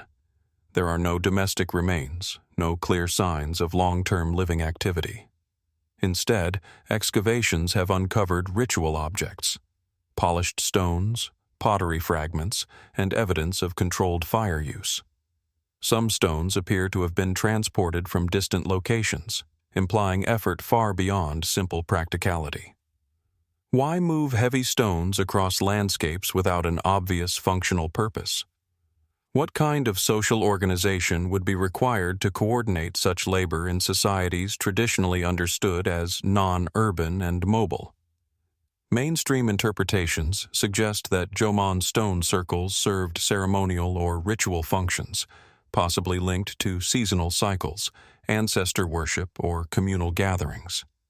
The circular form itself may reflect cosmological ideas, representations of cycles, continuity, or the movement of celestial bodies. In this view, the stone circles are not monuments of power, but expressions of relationship between humans, nature, and time. Yet even within this framework, questions remain open. Many of the circles are aligned with astronomical events. At certain sites, stones appear to mark solstices or equinox points, where sunlight or shadow interacts with the structure in precise ways. Was this intentional? If so, how was such astronomical knowledge developed and transmitted in a culture without written records? And how widespread was this knowledge across different Jomon communities? Some researchers suggest that the stone circles functioned as seasonal gathering places, where dispersed groups came together for ritual, exchange, and social cohesion. In this interpretation, the circles are not static monuments, but active spaces of convergence, places where identity was renewed through shared experience. The act of assembling stones may itself have been ritualized, a process as important as the final structure. But the absence of definitive cultural records leaves room for broader interpretation. The Jomon world was not uniform. It spanned thousands of years and diverse ecological zones, from coastal regions to mountainous interiors. Within this diversity, stone circles may represent a specific regional expression of broader spiritual or social practices, or they may reflect a deeper, shared worldview that has not survived in textual form. What is striking is the precision of many of these constructions. Despite the apparent simplicity of tools available during the period, the placement of stones often shows careful spacing, symmetry, and orientation. In some cases, the layout appears to incorporate multiple concentric rings or radial alignments, suggesting an understanding of geometry that is not immediately expected in prehistoric contexts. Does this imply a level of mathematical or observational sophistication that has been underestimated? Or is it possible that such patterns emerged organically from repeated ritual practices over generations, gradually refining form through tradition rather than formal calculation? The materials themselves add another layer of mystery. Some stones used in these circles are not native to the immediate vicinity. Geological analysis shows that certain materials were transported from riverbeds or distant hills. This implies not only movement, but selection, specific stones chosen for specific placements. What criteria guided these choices? Color, shape, texture, or symbolic association? In some cases, stone circles are found near burial sites, while in others they stand alone in open landscapes. This variation raises questions about their function. Were they uniformly ceremonial, or did their meaning shift depending on location and context? Could some have been associated with funerary rites, while others marked seasonal gatherings or territorial boundaries? The Jomon period is often characterized as pre-agricultural in its earlier phases, but this label can obscure more than it reveals. The archaeological record shows evidence of semi-sedentary communities, resource management, and complex social networks. The stone circles may therefore represent not isolated ritual anomalies, but integral components of a sophisticated cultural system whose full structure is still being reconstructed. And yet, there are interpretations that extend beyond conventional archaeological frameworks.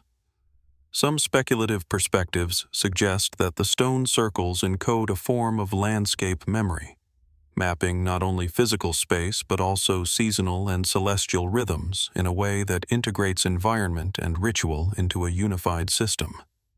Others propose that the circles may have functioned as acoustic or sensory spaces, where sound, movement, and ritual performance interacted with the geometry of the stones to create immersive ceremonial experiences.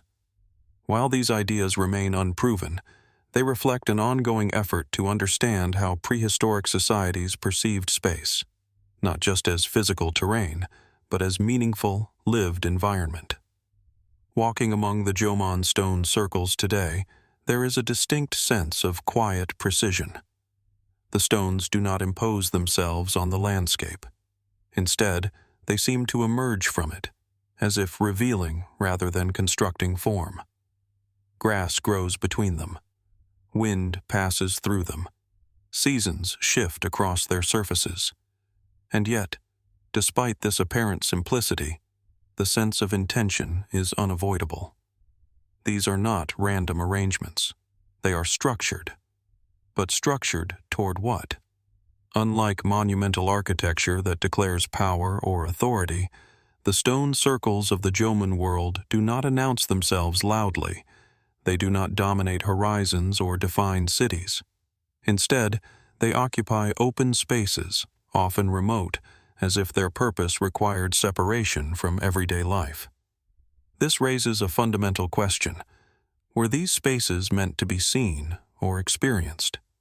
Were they markers of time, gathering points for communities, or something more abstract, physical expressions of ideas that no longer have direct equivalence in modern thought?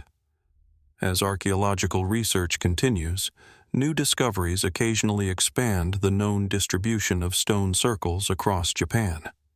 Each new site adds detail, but not always clarity.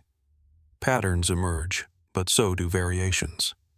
The more we learn, the more complex the system appears. And still, no single interpretation fully accounts for their form, distribution, and consistency over time. There is also the question of continuity. The Jomon period lasted for thousands of years, far longer than many later historical civilizations. Within that vast timescale, cultural practices likely evolved repeatedly. Stone circles may represent only one phase of a much broader ritual tradition, parts of which have not survived in the archaeological record.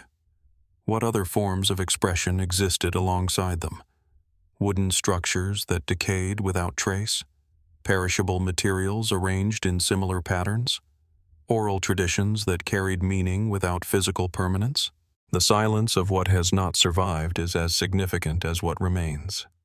Standing in these spaces today, one is left with a sense of both proximity and distance. The stones are tangible, present, unchanged in their material form for millennia. And yet their meaning remains just beyond reach, filtered through time, interpretation, and the limits of archaeological reconstruction. They invite observation, but not conclusion. They suggest order, but not explanation. And so the Jomon stone circles remain where they have always been. Quiet arrangements of stone in open landscapes, shaped by human hands long vanished, aligned with patterns we can measure but not fully understand. What kind of knowledge builds circles in silence across generations? And how much of that knowledge still lies hidden in the spaces between the stones, waiting to be read again? Leaving behind the quiet geometry of the Jomon stone circles, those silent arrangements of stone that seem to measure time without ever explaining it, the journey turns again westward across Asia. The narrative returns to the high valleys and river corridors of Central Asia, where mountains fracture into fertile basins and ancient trade routes once stitched together distant worlds. Here, near the modern borderlands of Tajikistan and Uzbekistan, along the fertile reaches of the Zaravshan River, lies one of the earliest and most quietly significant archaeological horizons in Central Asia, Sarazm. At first approach, Sarazm does not announce itself in the way monumental cities often do. There are no towering walls rising intact above the ground, no grand pyramids or preserved facades dominating the skyline. Instead, what remains is subtler. Low, eroded architectural outlines traced into the earth, fragments of mud brick foundations, and layered occupational surfaces that only reveal their structure when carefully excavated. And yet, beneath this understated surface lies something extraordinary. Sarazm represents one of the earliest known proto-urban settlements in Central Asia, with origins dating back to around 4000 BC and continuing through roughly 2000 BC. It stands at a critical intersection in early human history, a place where agricultural communities, metallurgical innovation, and long-distance exchange networks begin to converge in ways that hint at the emergence of interconnected ancient worlds long before the rise of classical empires. But Sarazm is not simply early. It is complex. The architectural remains uncovered here reveal a settlement organized with surprising sophistication. Multi-roomed mud brick structures appear arranged in clusters, separated by open courtyards and circulation spaces. Some buildings suggest domestic use, while others appear to have served craft production or possibly communal or administrative functions. The spatial organization is not random. It reflects planning, repetition, and an awareness of spatial hierarchy. What kind of society constructs such organized spaces at such an early stage of urban development? And what forces drive the transition from scattered habitation to structured architectural order? As excavation has continued, 4 major occupational phases have been identified at Sarazm. Each layer reveals gradual transformation rather than abrupt change. Early structures are simpler, more organic in layout. Later phases show increasing architectural complexity, with standardized building techniques and more clearly defined spatial zones. This gradual evolution suggests continuity rather than collapse or replacement. It is as though Sarazm was not built in a single moment of innovation, but slowly assembled over centuries of lived experience, trial, and adaptation. Among the most compelling features of Sarazm is its evidence of early metallurgy. Archaeologists have uncovered traces of copper smelting and metalworking activity, including slag, crucibles, and finished objects. This places Sarazm among the earliest known centers of metal production in Central Asia. The presence of such technology raises important questions about knowledge transmission. Was metallurgy independently developed here, or introduced through contact with neighboring regions such as the Iranian Plateau, the Indus Valley, or even distant Mesopotamian networks? The answer is not straightforward. Material analysis suggests both local innovation and external influence.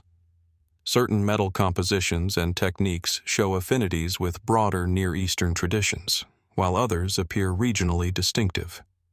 This duality suggests that Sarazm may have functioned as a point of convergence, a place where technologies, ideas, and materials from different cultural zones met and transformed. If so, then Sarazm was not isolated. It was connected. But how extensive were those connections? Evidence of trade is one of the most intriguing aspects of the site. Archaeologists have identified materials at Sarazm that originated far beyond the immediate region. Lapis lazuli likely sourced from the mountains of present-day Afghanistan, marine shells from distant southern waterways, and decorative stones that suggest long-distance exchange networks. Each object carries an implication.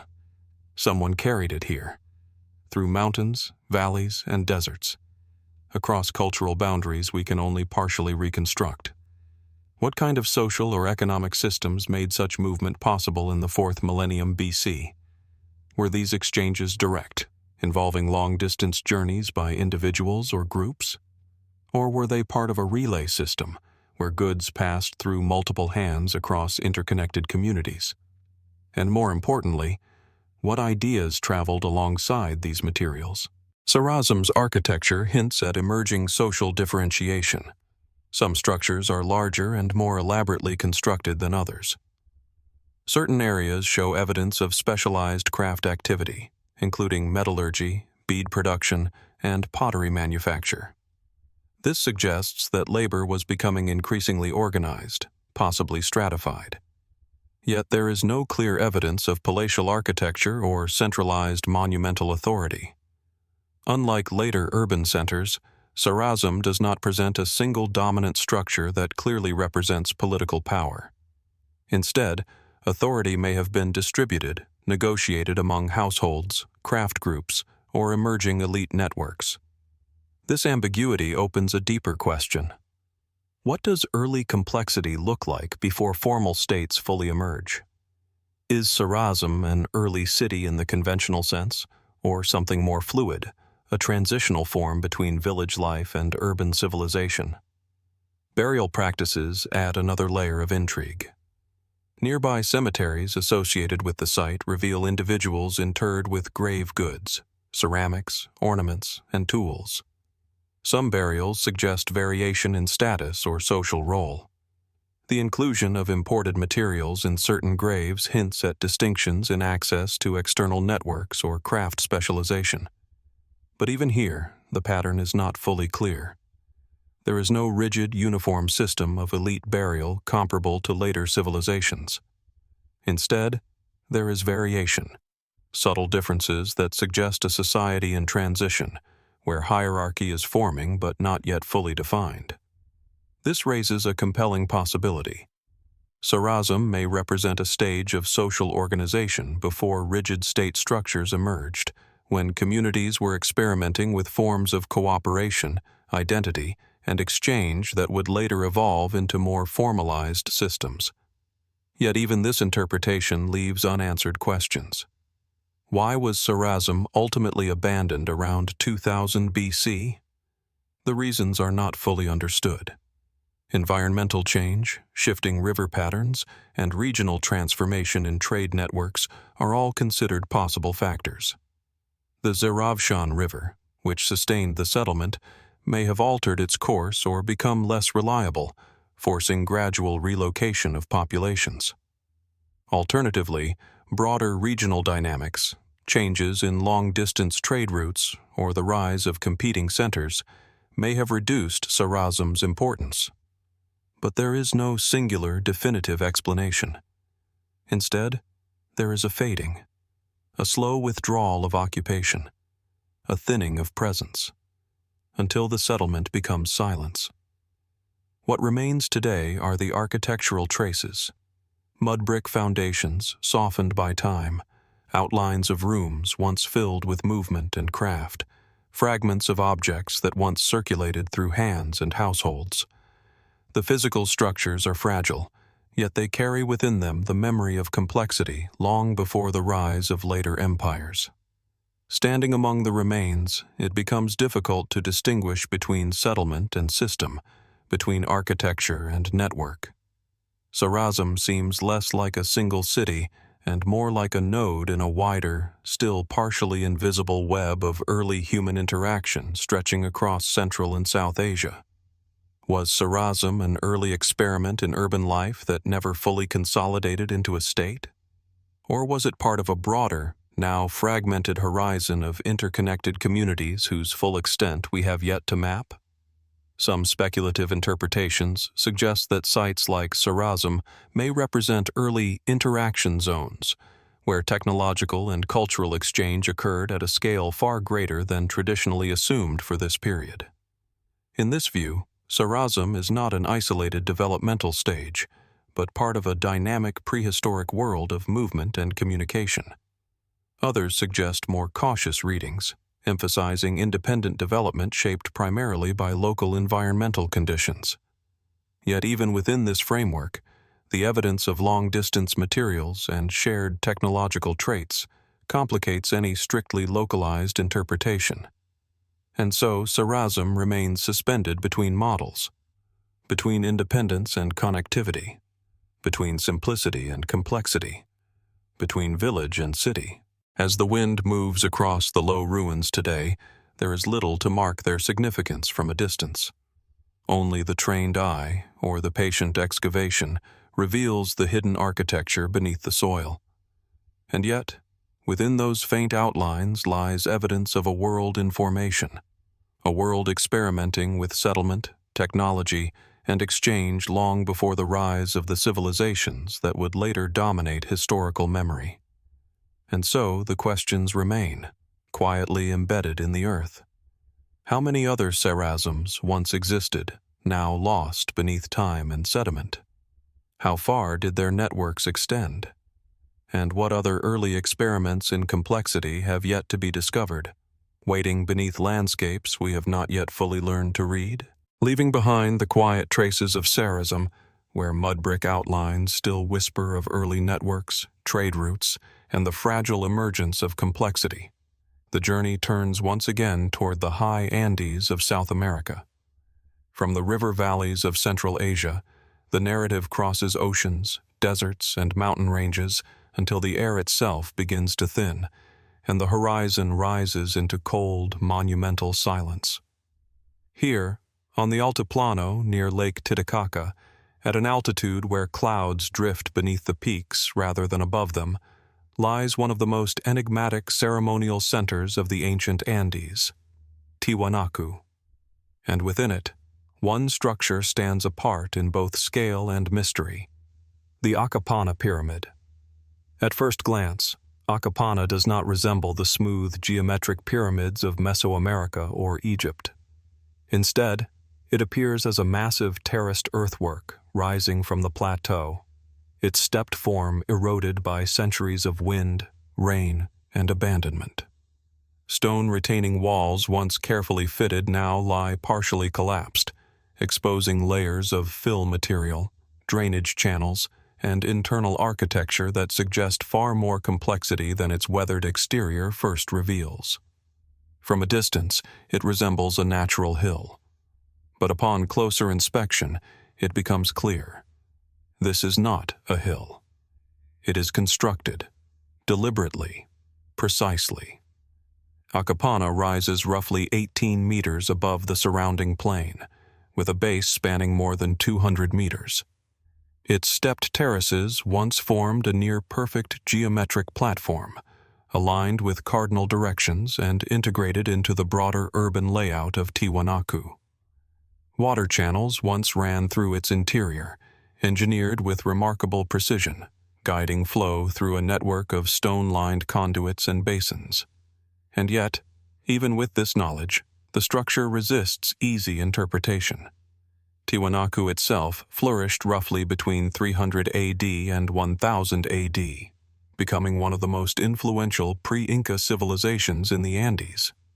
It was a center of political authority, religious significance, and technological innovation, extending its influence across large parts of the high plateau region. Acapana, as one of its principal ceremonial structures, likely played a central role in this system. Mainstream archaeological interpretations describe Acapana as a ritual pyramid temple complex, possibly associated with water symbolism, fertility rites, and cosmological ceremonies. The internal water channels, in particular, suggest that water was not merely a resource, but a sacred element, carefully controlled and directed through ritual space. But even within this framework, questions multiply. Why construct such an elaborate hydraulic system inside a pyramid? Why embed water flow within a sacred architectural form? And what kind of ceremonies required such precise manipulation of water movement through enclosed stone channels? As excavation and restoration efforts have revealed more of Acapana's internal structure, a striking picture has emerged. The pyramid is not solid, but hollowed with engineered compartments. Its interior contains layered fill, earth, stone, and construction debris, organized in a way that suggests deliberate design rather than random accumulation. Drainage systems run through multiple levels, connecting upper terraces to lower basins in a controlled descent. Some researchers interpret this as evidence of hydraulic ritual engineering, a system in which water was used not only for practical purposes, but as part of ceremonial performance. Flowing water may have symbolized life, fertility, or the movement of spiritual forces through the structure. In this interpretation, Akapana becomes more than a building. It becomes a controlled environment for ritual experience. Yet there are aspects that remain difficult to fully explain. The precision of the water channels is remarkable, particularly given the altitude and environmental conditions of the Altiplano. Seasonal rainfall, freeze-thaw cycles, and seismic activity all pose significant challenges to hydraulic stability. And yet, the system appears to have been designed to manage these variables, suggesting advanced understanding of both engineering and environmental adaptation. How was such knowledge developed? Was it the result of long-term empirical observation, passed down through generations of builders and priests? Or does it reflect a more formalized system of architectural knowledge within Tiwanaku society, one that has not survived in written form? The construction process itself raises further questions. Akapana was built in multiple phases, with evidence of reconstruction, modification, and partial collapse even during its period of use. Some layers show signs of intentional filling, possibly as part of ritual closure or reconfiguration. This suggests that the pyramid was not static, but evolving, continuously reshaped in response to shifting ceremonial or political needs. What does it mean for a sacred structure to be repeatedly rebuilt? Was each phase an adaptation to changing belief systems, or did it reflect a cyclical understanding of destruction and renewal embedded within Tiwanaku cosmology? The surrounding city adds further complexity. Tiwanaku was not an isolated monument, but a sprawling urban and ceremonial complex, including temples, plazas, and monolithic gateways such as the famous Gateway of the Sun. The entire site appears to have been designed with astronomical and cosmological principles in mind. Alignments with solstices and cardinal directions are present across multiple structures, suggesting a unified conceptual framework. Akapana sits at the center of this system. Some interpretations suggest it functioned as an axis mundi, a symbolic center connecting the underworld, the earthly realm, and the sky. The internal water channels could then be understood not simply as engineering features, but as symbolic pathways linking these realms through controlled flow. In this view, water descending through the pyramid mirrors cosmic movement, from sky to earth, from sacred source to terrestrial life. But alternative interpretations exist. Some scholars emphasize the practical aspects of the structure, suggesting that Akapana may have functioned as part of a complex water management system for the city, controlling runoff, preventing flooding, and distributing water across agricultural and ceremonial zones. In this reading, the ritual and the practical are not separate but intertwined, reflecting a worldview in which engineering and spirituality were inseparable. Still, neither explanation fully resolves the site's deeper enigmas. The sheer scale of effort required to construct Akapana remains striking. Moving and shaping millions of tons of earth and stone at high altitude would have required coordinated labor, logistical planning, and sustained organizational capacity. What kind of social structure enabled such monumental construction? Was it centralized authority, religious leadership, or a more distributed system of communal obligation? And then there is the question of meaning. What did Akapana represent to the people who built it? Was it a mountain made sacred through human intervention? A representation of the cosmos in architectural form? A ceremonial machine designed to channel both water and meaning through its structure? Some more speculative interpretations suggest that Akapana may encode broader cosmological knowledge, with its terraces and channels reflecting layered understandings of the universe. Others propose that its design was influenced by mythological narratives, possibly reenacting creation stories through controlled water flow and ritual movement. While such ideas remain outside mainstream consensus, they highlight an important reality. Akapana is not easily reduced to a single function or explanation. Even its abandonment remains partially unclear. By around 1000 AD, Tiwanaku began to decline. Environmental change, including prolonged drought cycles, is often cited as a contributing factor. Reduced agricultural productivity may have destabilized the social systems that supported the city's monumental architecture. Gradually, population levels declined, ceremonial activity diminished, and the once central complex was left to the elements. But abandonment in the Andes rarely means erasure. Even after Tiwanaku's decline, its cultural influence persisted in later Andean societies, including the Inca, who regarded it as a sacred ancestral site. Acapana itself, partially buried and eroded, remained a visible reminder of a deeper past, one that continued to shape identity and memory long after its original builders had disappeared. Today, as restoration efforts continue, archaeologists carefully reconstruct sections of the pyramid, revealing not only its structure, but also its fragility. Each uncovered channel, each restored terrace, adds detail to a system that is still only partially understood. And yet, despite these efforts, Acapana retains its essential mystery. It is a structure that behaves like a mountain but functions like architecture. A place where water was not simply managed but orchestrated. A monument that appears simultaneously practical and symbolic, engineered and mythological, stable and transient. Standing on its terraces today, one sees the vast expanse of the Altiplano stretching into the distance, mountains framing the horizon, clouds casting shifting shadows across the plateau. The wind moves through broken stone channels, as if testing the memory of flow that once defined the structure's interior. And the question lingers, unresolved and persistent. Was Acapana primarily a temple shaped by cosmological vision, a hydraulic system shaped by environmental necessity, or something more integrated, a structure in which the boundaries between engineering, ritual, and worldview no longer meaningfully existed?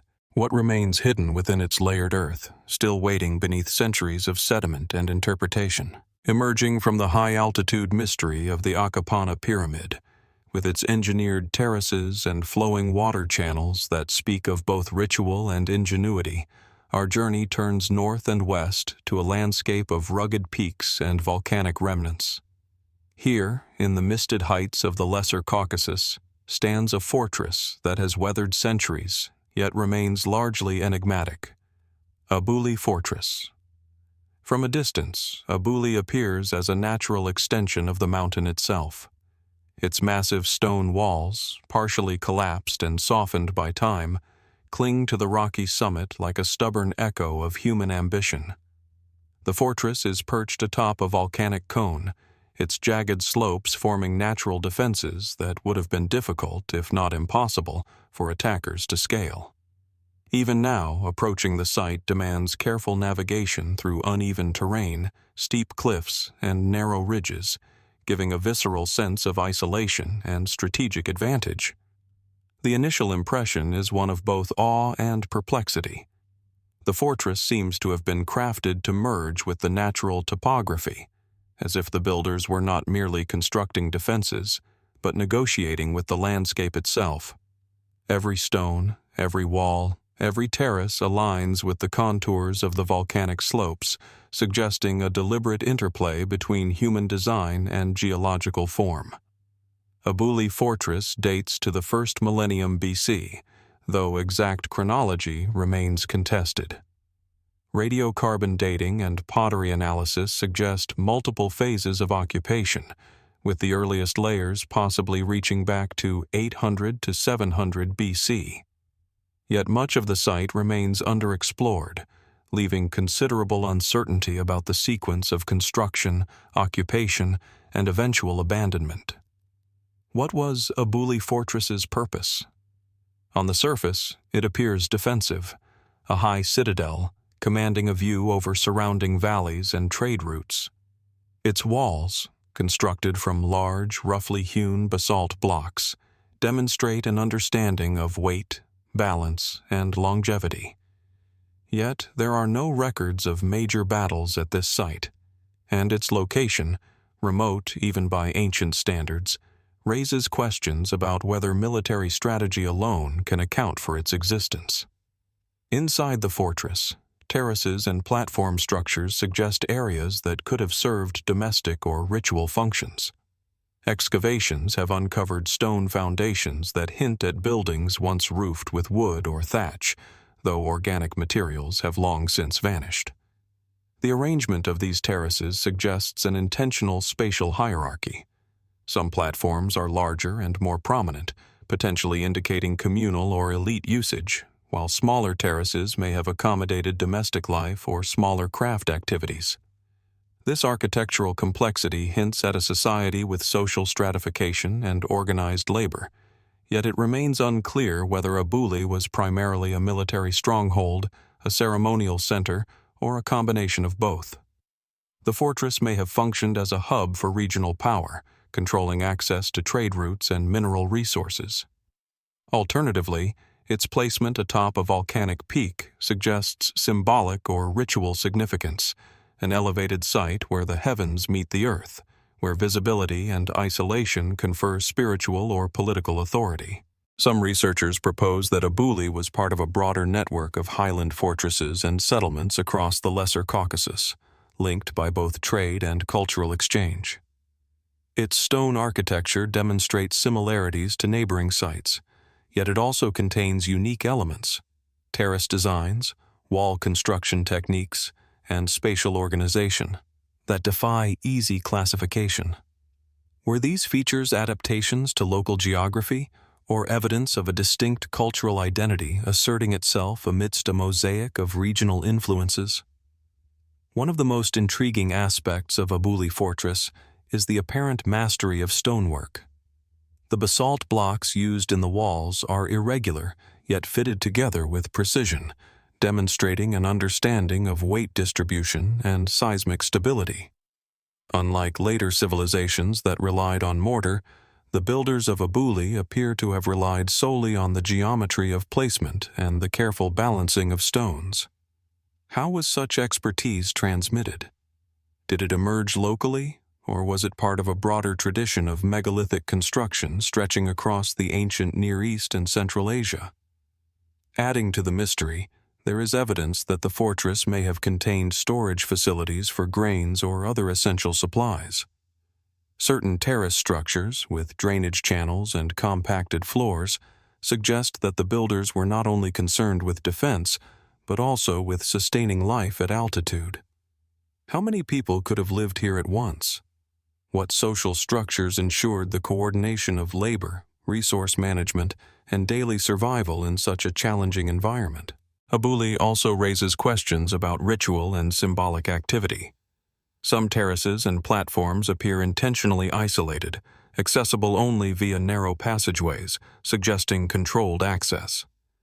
Were these spaces sacred or ceremonial, reserved for elite or priestly classes? Nearby rock carvings and cup marks, partially weathered and difficult to interpret, hint at symbolic or ritual practices whose meaning has been lost to time. Could Abuli have been as much a spiritual citadel as a military one, a place where earthly power and divine authority intertwined? The fortress's isolation has preserved its enigmatic aura, but also limited archaeological understanding. Unlike urban centers that leave abundant material traces, high-altitude fortresses like Abuli offer a fragmentary record. Organic materials have largely decayed, and centuries of erosion have altered terraces and walls, making reconstruction of daily life and ceremonial practices speculative. Even so, each stone, each terrace, each remnant of wall tells a story of deliberate design, human ingenuity, and interaction with a landscape that is both forbidding and sublime. Regional context adds further intrigue. Abuli sits near ancient trade corridors connecting the Armenian highlands, the Kura Valley, and the Iranian plateau. This location would have allowed the fortress to monitor the movement of goods, people, and ideas across considerable distances. Were those who controlled Abuli part of a network of early states or tribal polities, projecting influence across the highlands? Or did the fortress function more autonomously, a local seat of power carved from rock and stone by a community striving for survival and significance? Speculative interpretations suggest that Abuli, like many megalithic structures around the world, may encode knowledge that transcends conventional explanations. The careful alignment of terraces, the geometric precision of walls, and the apparent integration with the natural contours of the volcanic peak raise questions about the role of astronomical observation, ritual practice, and symbolic expression in site planning. Did the builders align platforms with celestial events, solstices, equinoxes, or lunar cycles? Could the fortress itself have served as a calendar, a ceremonial observatory, or a sacred marker within a larger landscape of spiritual geography? Yet there are limits to our understanding. Without written records, without contemporary inscriptions, much of Abuli's significance remains speculative. Each excavation uncovers fragments of pottery, stone tools, and architectural traces, but the full social, political, and ritual context remains hidden. The fortress challenges conventional narratives about highland societies, suggesting a complexity and sophistication that has often been underestimated. Abuli Fortress also invites reflection on human resilience and adaptation. Constructing and sustaining such a site in an environment marked by harsh winters, thin air, and steep terrain would have required coordination, knowledge of local ecology, and an intimate understanding of both construction and survival. How did the inhabitants manage water, food, and energy? How did they maintain social cohesion in isolation? Finally, there is the question of abandonment. Like many ancient fortresses, Abuli eventually fell out of use. Was it a gradual decline caused by environmental shifts, shifting trade networks, or social upheaval? Or was it a deliberate closure, a ceremonial withdrawal, leaving the fortress to the wind, rain, and the slow passage of centuries? Whatever the reason, its presence remains, a silent testament to ingenuity, strategy, and human ambition carved into the volcanic summit. As the sun sets over the Lesser Caucasus, casting shadows across terraces and walls that have stood for millennia, one senses both the grandeur and the mystery of Abuli. It is a place where human hands met stone and sky, where survival and ritual, defense and symbolism converged on a volcanic peak. And yet, despite centuries of study, the fortress continues to withhold its full story. How many secrets are still buried beneath its terraces and walls? What aspects of social organization, ritual practice, and regional interaction have been lost to time? Standing amidst its weathered stones, one cannot help but wonder, was Abuli Fortress merely a high-altitude defensive outpost, or does it represent a far more sophisticated integration of environment, society, and cosmology? An ancient experiment in how humans negotiate power, survival, and meaning at the edge of the world. Leaving behind the volcanic heights of Abuli Fortress, where basalt walls cling to ancient summits like a memory carved into stone, the journey turns once more across continents and climates. From the misted ridges of the Caucasus, the narrative moves westward toward the rugged Atlantic edge of Europe, where ocean winds carve cliffs and hills into layered silhouettes of stone and soil. Here, in the northwestern Iberian Peninsula, modern-day Galicia in Spain and parts of northern Portugal, emerges a cultural horizon that predates written history, but leaves behind one of the most striking forms of early fortified settlement in Atlantic Europe: the Castro culture fortifications. At first approach, these sites do not resemble cities in the conventional sense. There are no monumental temples, no grand pyramids, no straight avenues or imperial layouts. Instead, what appears are hilltop enclosures, clusters of circular or oval stone structures enclosed by defensive walls, often perched on elevated ground overlooking valleys, rivers, or the Atlantic coastline. From a distance, they seem almost organic, as though the landscape itself has been punctuated by human intent. Rounded forms emerging naturally from the earth, reinforced by concentric rings of stone and earthwork. Only when one draws closer does the pattern become clear. These are not random clusters, but carefully organized, fortified settlements, built and rebuilt across centuries. The Castro culture flourished roughly between 800 BC and the early Roman period, though its origins likely stretch further back into the late Bronze Age. The term castro itself derives from the Latin castrum, meaning fortified place, but the culture it describes is indigenous, deeply rooted in pre-Roman Atlantic Europe. These settlements, known as castros, are typically located on hilltops or promontories, chosen for their natural defensibility and visibility across surrounding terrain. Some are small, housing perhaps a few dozen inhabitants. Others, like the well-known Citania de Briteros or Castro de Santa Trega, are expansive, with complex internal organization and substantial defensive systems. But it is the fortifications themselves that raise enduring questions. A typical Castro settlement is encircled by one or more concentric stone walls, sometimes accompanied by earthen embankments and ditches. These walls are not uniform. They vary in thickness, construction style, and curvature depending on the topography. In many cases, they follow the natural contours of the hill, creating irregular yet deliberate enclosures that maximize defensive advantage while minimizing construction effort. Yet even this pragmatic explanation does not fully account for the sheer labor invested in these structures. Some walls reach several meters in height and extend for hundreds of meters around steep or uneven terrain.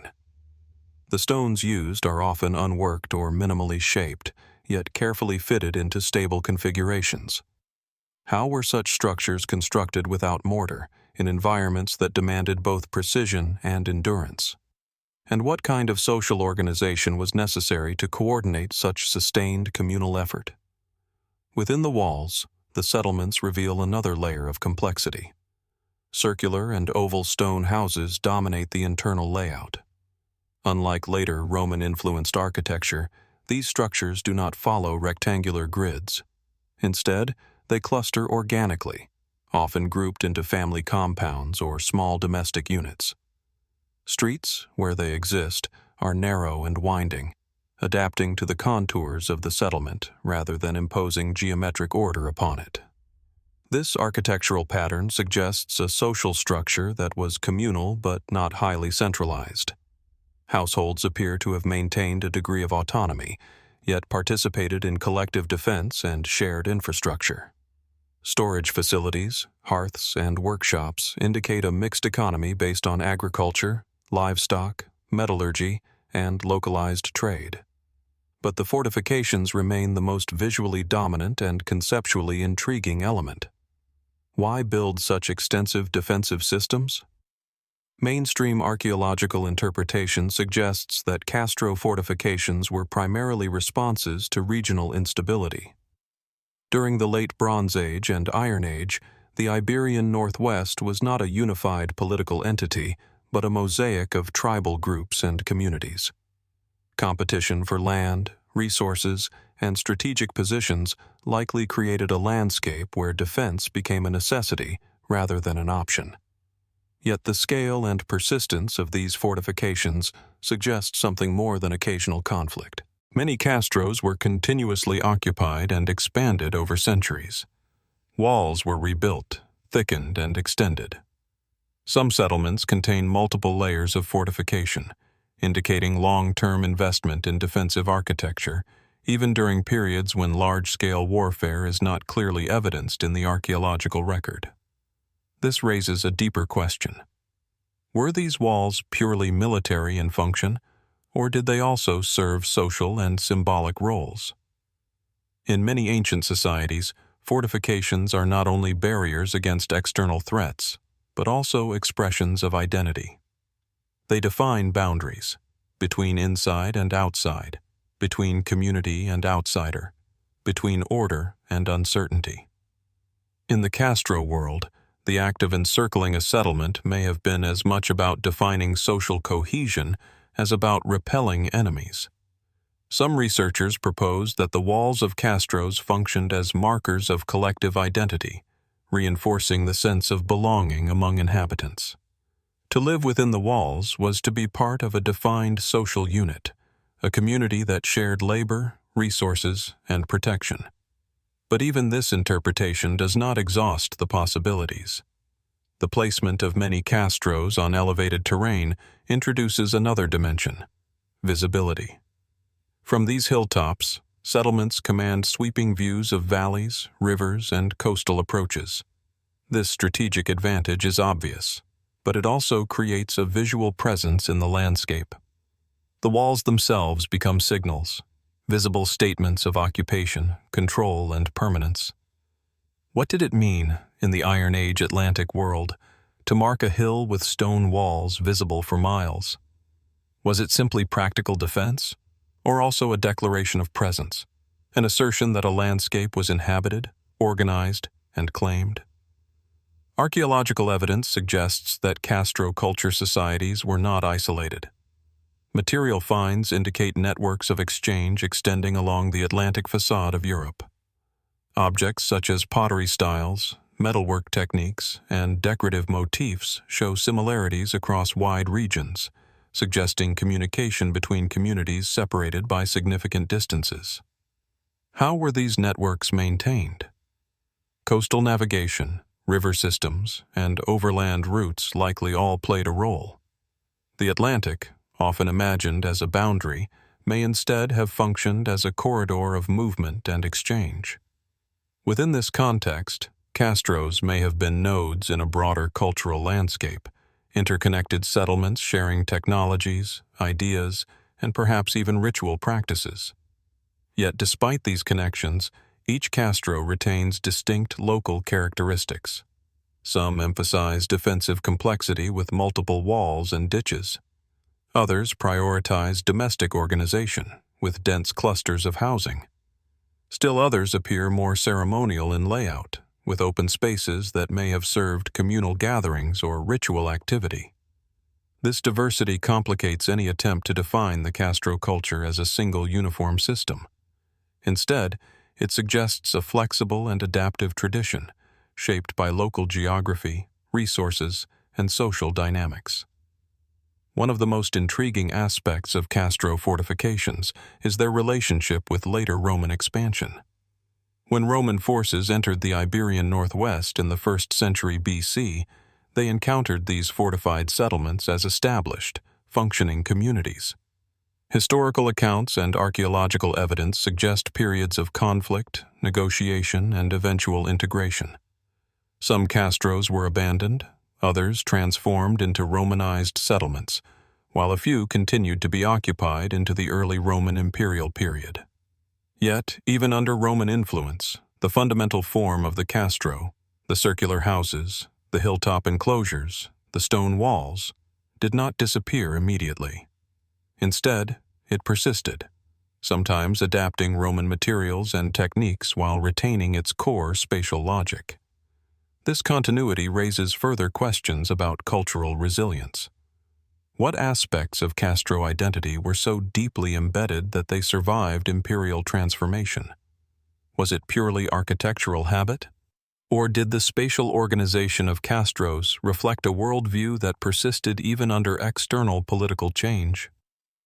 Walking through the remains of a castro today, one encounters a landscape of fragments: low stone walls outlining vanished houses, partial circuits of defensive enclosures, traces of hearths and storage pits. Vegetation has reclaimed much of the space, but the underlying structure remains legible to those who know how to read it. There is a particular rhythm to these sites. The circularity of the houses, the curvature of the walls, the adaptation to natural slopes, all create a sense of continuity between human construction and geological form. It is as if the settlements were not imposed upon the landscape but negotiated with it. And yet, despite centuries of study, much remains uncertain. How were decisions made within these communities? Who organized the construction of walls that required sustained collective effort? Were these decisions centralized or communal? Did fortification reflect consensus, coercion, or ritual obligation? Some speculative interpretations suggest that the walls may have held meanings beyond defense and identity. In certain readings, the circular enclosures could reflect cosmological ideas, representations of cyclical time, social order, or spiritual containment. While such interpretations remain unproven, they highlight the possibility that these structures operated simultaneously on practical and symbolic levels. Even the materials themselves invite reflection. The stone used in Castro construction is often local, gathered from surrounding hillsides. The act of building thus transforms the immediate landscape into architecture, binding community identity to geological environment. In this sense, the fortifications are not separate from nature but extensions of it, human order expressed through natural material. As centuries passed, many castros were abandoned. Some declined gradually, others were absorbed into new settlement patterns under Roman influence. Yet their outlines remain visible across the Iberian landscape, especially in Galicia and northern Portugal, where hilltops still bear the faint geometry of ancient enclosures. They endure as quiet forms in the land, neither fully ruins nor fully erased, but persistent outlines of a way of life that once defined entire regions. And so the questions remain, echoing across time and terrain. Were the Castro fortifications primarily expressions of defense, identity, and social cohesion, or do they represent something more layered, where architecture served simultaneously as shelter, boundary, and symbol? And how many other meanings, now lost to time, are still embedded in the stones that circle these ancient hilltops, waiting to be read again by those willing to look closely enough? Leaving behind the wind-swept hill forts of the Castro culture, where circular stone houses and layered defensive walls still trace the outlines of ancient Atlantic communities, the journey moves once more across the ocean's edge. The narrative follows the western fringe of Europe, where land dissolves into sea, and sea returns again to land in a rhythm shaped by storms, tides, and time. Here, on the rugged southwestern coast of Ireland, in County Kerry, the landscape rises into steep green slopes and isolated mountain ridges, cut by valleys that open suddenly toward the Atlantic. It is a place where weather writes itself into stone, and where human history is often indistinguishable from geological form. Among these hills and promontories lie the Kerry stone forts, also known as cashels or stone ring forts. At first encounter, they appear deceptively simple. Circular enclosures of dry stone walls, often sitting atop hills or nestled into slopes, they seem almost modest compared to the monumental structures encountered earlier in this journey. Yet as one approaches, the scale and intention of these sites begin to emerge. Massive stone walls, sometimes several meters thick, curve in perfect or near-perfect circles or ovals, enclosing interior spaces that once held homes, workshops, and communal life. Unlike the wooden ring forts found elsewhere in early medieval Ireland, these Kerry examples are built entirely of stone, carefully stacked without mortar, shaped by hand and placed with a precision that has allowed many of them to endure for over 1,000 years. And yet, despite their apparent simplicity, they resist simple explanation. The majority of these forts are generally dated to the early medieval period, roughly between 500 AD and 1200 AD. This was a time when Ireland was not a unified political entity, but a mosaic of tuatha, small kingdoms or tribal territories, each governed by local kings or chieftains. Within this fragmented landscape, stone forts likely served as fortified homesteads for elite families, providing protection, status, and a degree of permanence in an otherwise shifting political environment. But the Kerry stone forts are not uniform. Some are small, enclosing just a single household and its associated structures. Others are vast, with multiple concentric walls, internal divisions, and complex access points. A few are positioned in seemingly inaccessible locations, on cliff edges, mountain ridges, or remote upland plateaus where agricultural productivity would have been limited. This raises an immediate question. If these were primarily domestic or defensive settlements, why invest so much effort in such challenging terrain? The traditional explanation points to defense and visibility. From elevated positions, these forts offer commanding views of surrounding valleys, coastlines, and approach routes. In a landscape shaped by localized conflict, cattle raiding, and shifting alliances, such visibility would have been invaluable. The thick stone walls, sometimes reaching widths that could support walkable surfaces, provided strong protection against both human and environmental threats. Yet even within this functional interpretation, there is something striking about their design. The walls are not merely barriers, they are architectural statements. Built in concentric layers, often with carefully sloped interiors and terraced approaches, they create spaces that feel both enclosed and expansive at the same time. The entrance passages are frequently narrow and deliberately angled, forcing movement through controlled thresholds. Was this purely defensive engineering, or did it also serve symbolic or social functions, controlling not just entry, but perception and experience?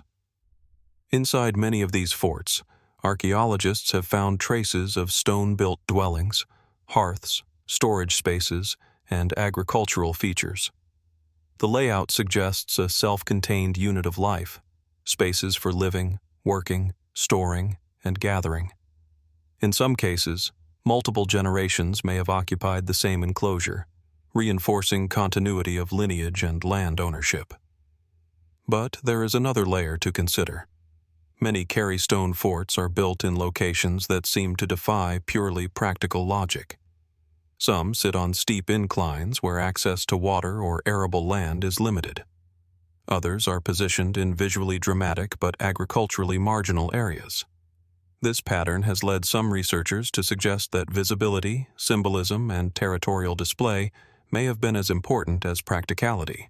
In this reading, the forts are not just homes or defenses. They are markers, statements inscribed into the landscape, asserting presence, lineage, and authority in a highly localized world. But what kind of authority requires such permanence in stone? In much of early medieval Europe, wooden structures dominated domestic architecture. Wood was easier to work with, quicker to construct, and more flexible in design. Stone, by contrast, required significant labor, coordination, and long-term investment. The decision to build in stone suggests not only a concern for defense or durability, but also a desire for lasting presence, a way of anchoring identity into the landscape itself. Yet even this explanation does not fully resolve the deeper questions.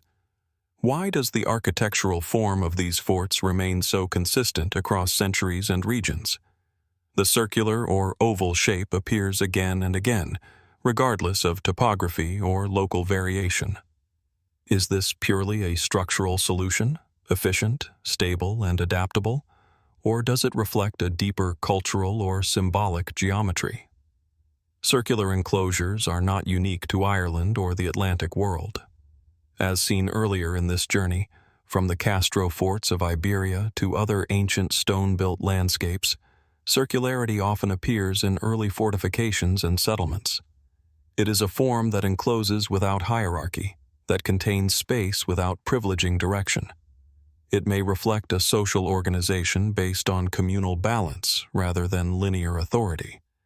Or it may simply be the most efficient way to enclose space with stone. Both interpretations remain open.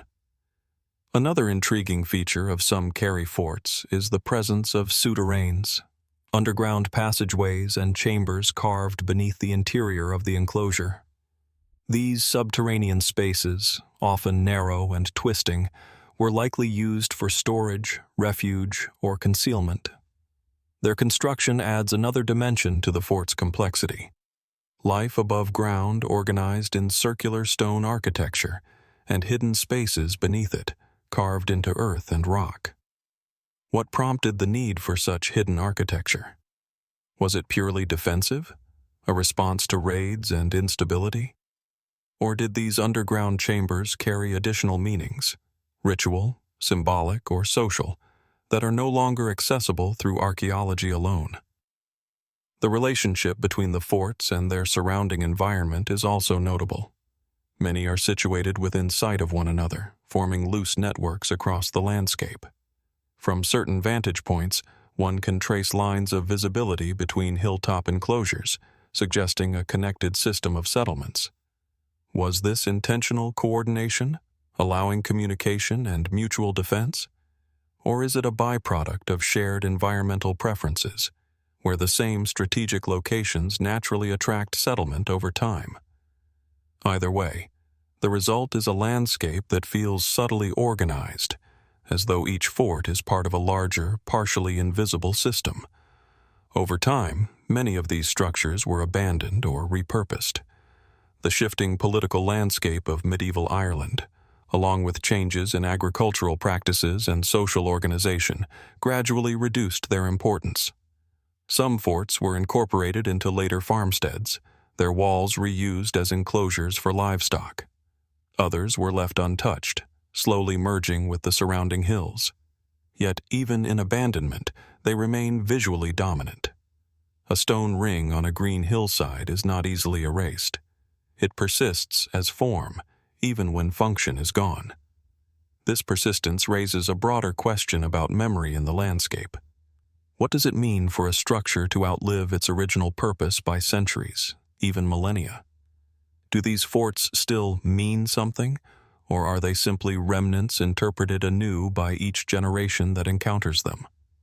Some speculative interpretations suggest that stone forts like those in Kerry may preserve older cultural patterns beneath their medieval context. The circular enclosures, the integration with natural terrain, and the emphasis on boundary definition could reflect deeper prehistoric traditions that were adapted rather than created anew in the early medieval period. In this view, the forts are not isolated inventions, but the latest expression of a long architectural memory embedded in the Atlantic landscape. Others caution against overextending this idea, emphasizing continuity of practical needs rather than symbolic inheritance. Defense, habitation, and land management can explain much of what is observed without invoking deeper prehistoric continuity. And yet, the tension between these interpretations remains unresolved. Standing within one of these stone enclosures today, the sense of enclosure is palpable. The walls curve around the interior space in a way that feels both protective and defining.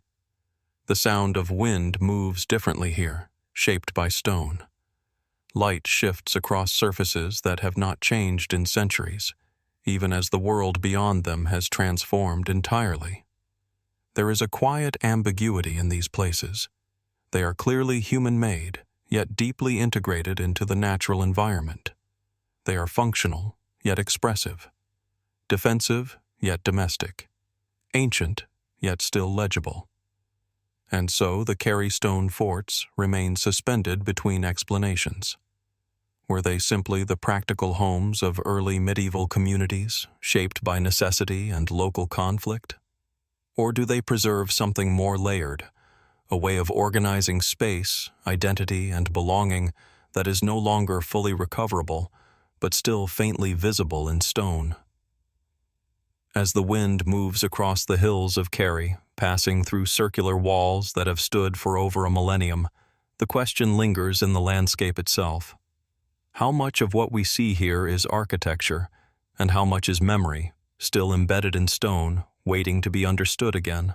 Continuing our exploration from the windswept hills and enduring stone forts of Kerry, where human hands shaped both protection and identity into circular forms, we now turn to a structure that challenges our expectations of prehistoric architecture in ways that are as enigmatic as they are monumental. Far across the Mediterranean, on the island of Sardinia, rises Monte de Codi, a raised, stepped platform that defies simple classification and whose presence has fascinated archaeologists and adventurers alike for nearly a century. From a distance, Monte Ducote appears almost like an island in its own right, perched within the undulating terrain of northern Sardinia. Its shape is unmistakable, a truncated pyramid, with a broad base tapering upward through a series of massive steps to a flat summit. Unlike the pyramids of Egypt, which are built for burial, Monte Ducote bears no evidence of tombs or chambers. It is not a mausoleum, but a platform, a structure built to elevate something or someone toward the sky. The sheer scale is arresting. Its base measures approximately 36 by 29 meters, and it rises nearly 6 meters above the surrounding plain, though some reconstructions suggest it may have originally been taller, now partially eroded by millennia of wind, rain, and human activity. Monte Ducote dates to the late Neolithic period, roughly 4000 to 3500 BC, a time when Sardinia was already home to communities skilled in stonework, agriculture, and ritual. Excavations have revealed layers of construction, indicating that the platform was not built in a single phase, but rather evolved over generations, suggesting a long-term investment in a sacred or ceremonial purpose. Pottery shards, obsidian tools, and traces of domestic life have been found in proximity, but the structure itself remains curiously isolated in function. Its stepped design is particularly striking. A broad ramp leads from the base to the summit, framed by massive stone blocks carefully shaped and aligned, forming terraces that rise like steps to a flat, open top. The geometry is precise, creating a visual impression of stability and purpose, yet it is not entirely symmetrical. Subtle irregularities suggest that the builders were working with both intention and adaptation, responding to the terrain or perhaps the materials at hand. Archaeologists have proposed that Monte Ducote functioned as a ritual platform, an elevated stage from which religious ceremonies, offerings, or astronomical observations could be conducted. The idea of elevation itself carries symbolic weight. By ascending the steps, participants would move physically closer to the sky, to the forces of the heavens, or to the divine. The top of the platform may have hosted altars, standing stones, or wooden structures that have long since decayed, leaving only the stone foundation as testimony to the ceremonies that once occurred here. One of the most intriguing aspects of Monte Ducote is its apparent alignment with celestial events. Researchers have noted that the structure's orientation corresponds roughly to the winter solstice sunrise, suggesting that the builders were not only architects, but also keen observers of the sky.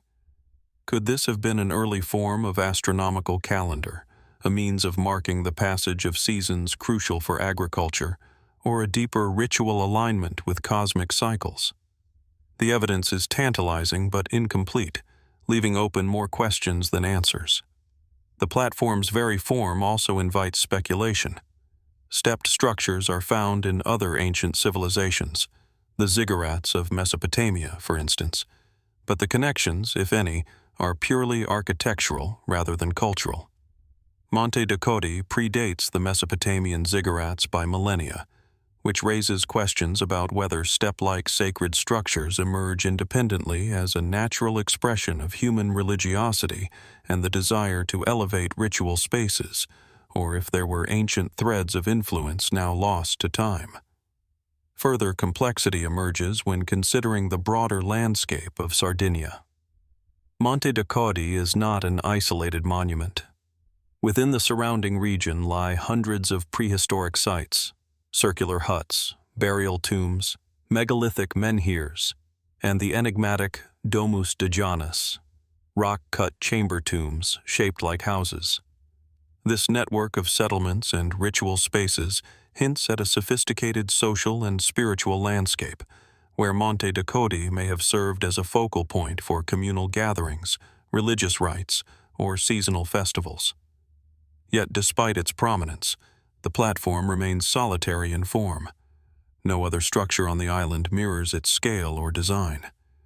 Why invest such effort in a single ceremonial platform, rather than dispersing ritual architecture across multiple sites? Excavations have revealed traces of burnt offerings and ceramic deposits at the summit, further supporting the notion of ritual use. Some researchers speculate that fire may have played a central role in ceremonies, whether as a signal, a purifying force, or a conduit to the divine. Here again, questions arise. What deities or forces were honored? Were the ceremonies agricultural, communal, or both? And how did these early Sardinian communities conceptualize their place in the world in relation to sky, land, and sea? Even more mysterious are the cultural echoes that resonate across time.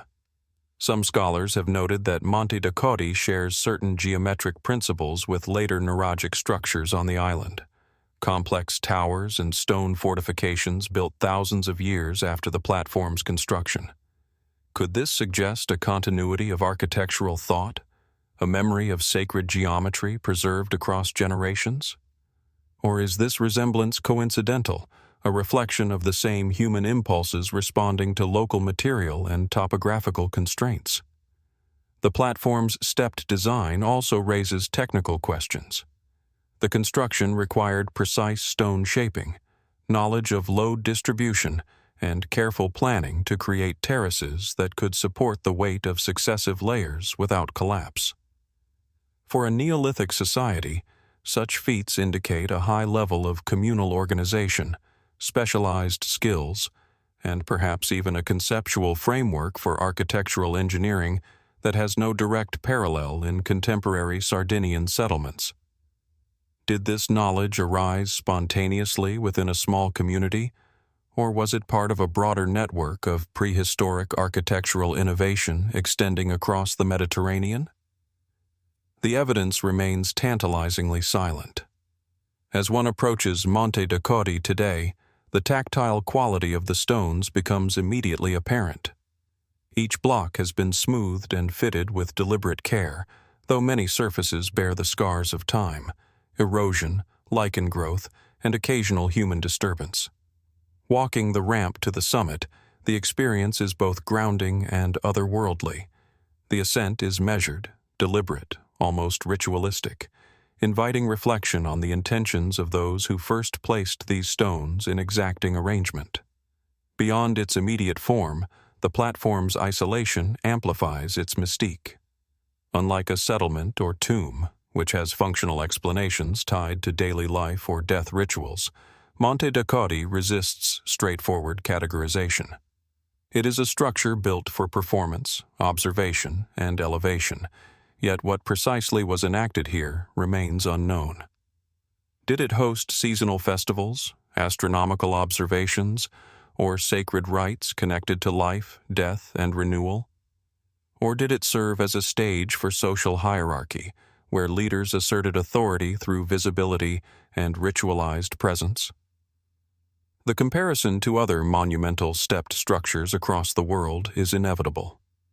While the ziggurats of Mesopotamia and the pyramids of Egypt have distinct purposes and elaborate records, Monte de Codi remains mute. Its voice is silent, yet its presence speaks. Perhaps it is this tension between knowledge and mystery that gives the structure its power. We recognize the human hand in every stone, yet the human mind that conceived it remains hidden, echoing only faintly across the millennia. Archaeological evidence also hints at transformations over time. The platform may have undergone repairs, modifications, and extensions, suggesting continued use over generations, if not centuries. This implies that Monte de Codi was not a fleeting monument, but a durable center of communal or ritual importance. What cultural memory sustained such investment? What did successive generations see in this structure that compelled them to preserve and adapt it? And yet, for all its enduring presence, the platform cannot answer these questions. Its purpose, precise rituals, and spiritual significance remain beyond the reach of excavation or analysis. Monte de Codi is both familiar and alien, a human-made edifice asserting mastery over landscape and elevation, yet one whose full meaning is obscured by time. Even as we map its stones, measure its angles, and contextualize it within the broader Neolithic Mediterranean, we are left with open questions. Why build in stone rather than timber? Why step the structure rather than create a simple mound? Why situate it in this particular location, elevated but isolated? And above all, what does this platform tell us about the minds, beliefs, and ambitions of the people who raised it nearly 6,000 years ago? Standing at the summit, overlooking the surrounding plains, one senses both the continuity and the mystery of human intention. Here, time stretches in all directions. The past is layered in stone, yet future observers will inevitably reinterpret it. Monte de Codi remains a monument not just to the people who built it, but to the questions that endure. Questions about ritual, knowledge, architectural memory, and the silent persistence of human aspiration carved into the earth. As the wind sweeps across the flat top of the platform, carrying the scents of Sardinia's grasslands and distant sea, one is compelled to ask, how much of human creativity, observation, and devotion is preserved in stone, waiting silently for the attentive eye? And how many of the answers, like the original builders themselves, remain forever just beyond our grasp? Monte de Codi does not yield its secrets easily, and perhaps that is precisely why it continues to captivate, challenge, and inspire curiosity millennia after its construction. In this enduring silence, the structure invites us to reflect. What lies hidden beneath the visible layers of stone? What forms of knowledge, ritual, and imagination existed here, now lost to history? Leaving behind the stepped silence of Monte de Codi, where Neolithic builders raised a platform toward the sky and left behind a geometry that still resists full interpretation, the journey turns once again across the Mediterranean. From Sardinia's windswept plains, the narrative drifts westward through sea and time, arriving at another island where stone, sky, and memory converge in a different but equally enigmatic form. Here, on the island of Minorca in the Balearic Archipelago, the landscape is softer than the high mountains or volcanic ridges encountered earlier in this journey. Rolling fields stretch toward low hills, dry stone walls divide pastoral land, and the Mediterranean light settles across the terrain with a quiet intensity. It is a landscape that appears gentle at first glance, but beneath this calm surface lies one of the most mysterious prehistoric cultures of Europe.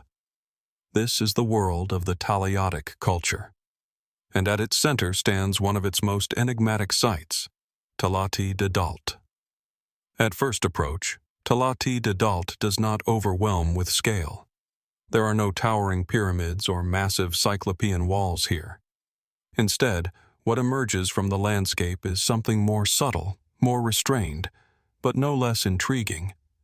Low stone enclosures, circular dwellings, and carefully arranged megalithic structures rise from the earth as though they were never fully separated from it. The stones appear both placed and grown, as if the architecture is an extension of the limestone bedrock itself. But it is one structure in particular that draws attention immediately. A massive Tala monument.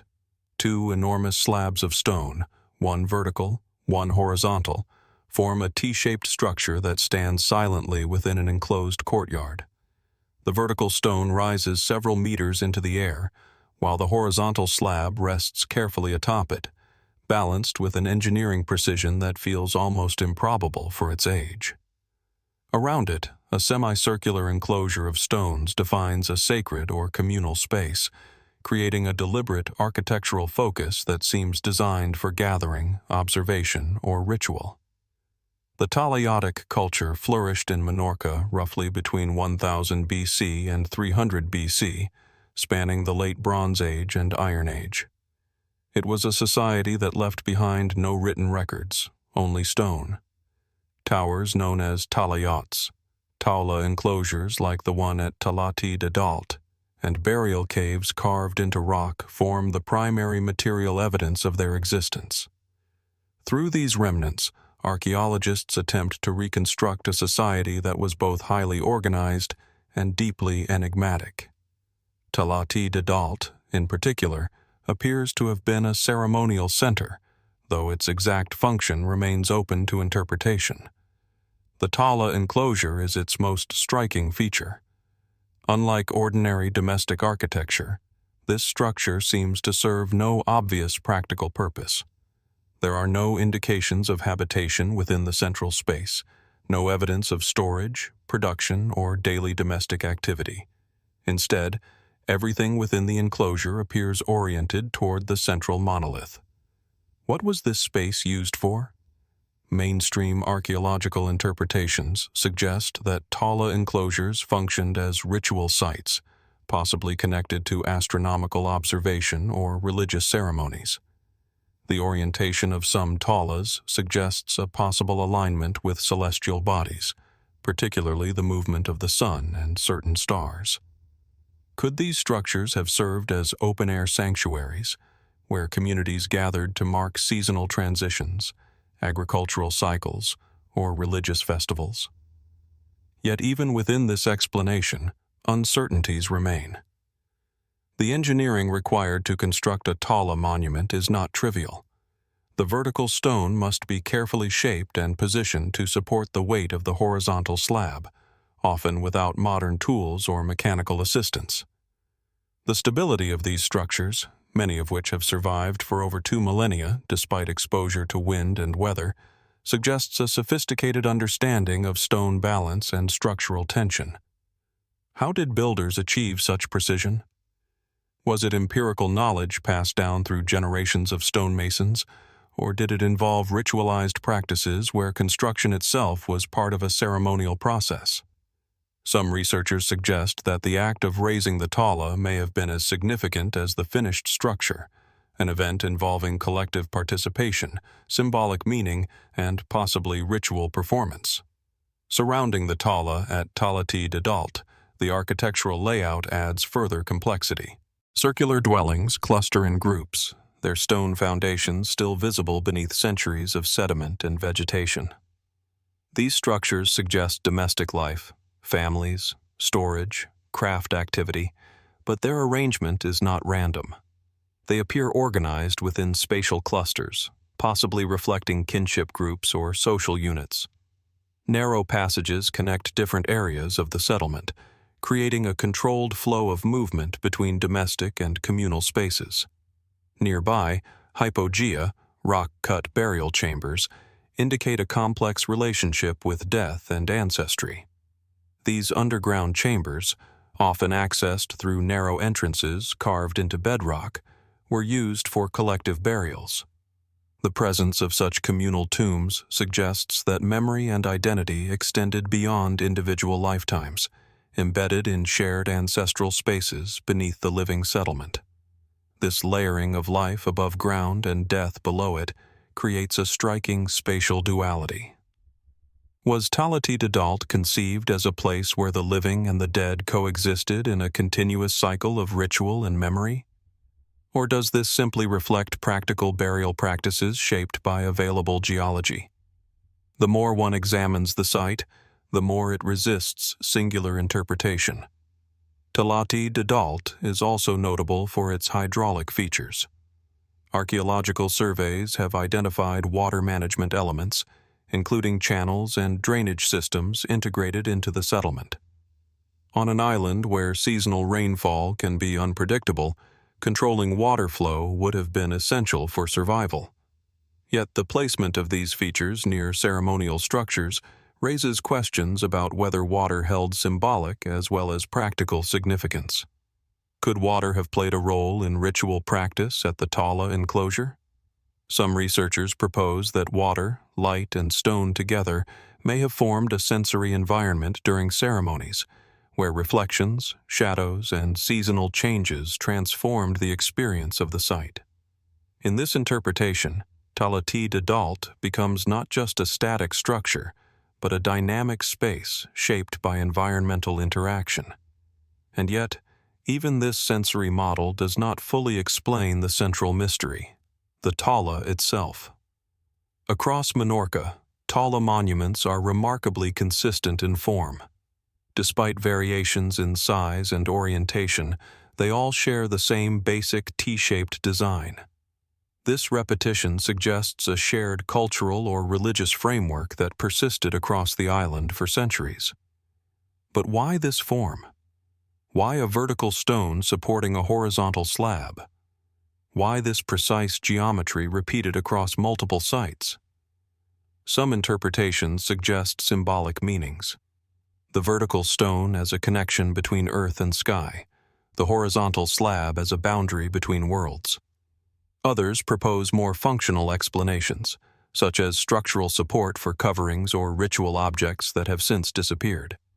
Yet no definitive evidence confirms any single interpretation. The mystery deepens when considering Tala-Ti Dedalt's position within the broader Talaiotic landscape. The site is not isolated. It is part of a network of settlements, towers, talaiots, and ritual spaces distributed across Minorca. These sites are often within visual range of one another, suggesting a landscape organized not just for habitation, but for communication and shared cultural expression. Lines of sight between hilltop structures may have allowed signals or coordinated activities, though the exact nature of such interactions remains speculative. Was Tala-Ti Dedalt a central ritual node within this network, or simply one expression of a broader cultural pattern? The question remains open. Another layer of intrigue comes from the absence of certain features. Despite the complexity of the site, there is no clear evidence of large-scale political centralization. No palatial architecture dominates the settlement. No monumental inscriptions proclaim authority. Instead, Tala-Ti Dedalt presents a more distributed form of organization, where ritual, domestic, and communal spaces coexist without clear hierarchy. What kind of society builds in this way? One interpretation suggests a relatively egalitarian structure, where ritual centers served communal rather than elite functions. Another proposes that authority may have been expressed not through monumental dominance, but through control of ritual spaces and ceremonial knowledge. In such a system, power would be less visible in architecture and more embedded in practice. Yet without written records, such interpretations remain tentative. As excavation and conservation continue at Tala-Ti Dedalt, new details emerge slowly. Each uncovered stone, each reconstructed wall, adds clarity but not finality. The site resists closure. It offers fragments, not answers. Standing within the enclosure today, one experiences a particular kind of silence. It is not emptiness, but presence without explanation. The Taula rises against the sky, unchanged in form, while the surrounding stones trace the outlines of lives long vanished. Light shifts across the limestone surface throughout the day, casting changing shadows that seem to animate the structure without revealing its purpose. And so the experience becomes less about understanding and more about observing. What remains here is not a solved puzzle, but an enduring question embedded in architecture. What did the people of Tala-Ti Dedalt believe they were doing when they raised these stones into such precise and persistent forms? Was it astronomy, ritual, memory, or something else entirely? Something that does not translate easily into modern categories of meaning? As the wind moves across Minorca's quiet fields, passing through the stones of Tala-Ti Dedalt, the Taula stands unchanged, neither explaining itself nor fading into irrelevance. It simply remains, balanced between earth and sky, between human intention and natural endurance, between what is known and what has yet to be understood. And in that silence, the deeper question persists. How much of ancient human meaning is still hidden in plain sight, waiting within stone arrangements like this one to be read again, not as monuments of certainty, but as open invitations to wonder? Moving away from the stone silence of Tala-Ti Dedalt, where Taula monuments stand like frozen conversations between earth and sky, the journey now turns back across the Mediterranean and northward once more, into a landscape that seems, at first glance, far more modest. The rolling countryside of southwest England offers no dramatic peaks or volcanic cones, no desert plateaus or towering megalithic cities. Instead, it unfolds gently: green hills, hedgerows, scattered woodlands, and quiet valleys shaped by millennia of rain and time. And yet, beneath this calm rural surface lies one of the most intriguing Neolithic monuments in Britain: stony Littleton Long Barrow. At first approach, it appears almost unassuming, an elongated mound rising subtly from the hillside near the village of Wellow in Somerset. Grass and soil cloak its structure, blending it into the natural contours of the land so effectively that it might be mistaken for a simple hill.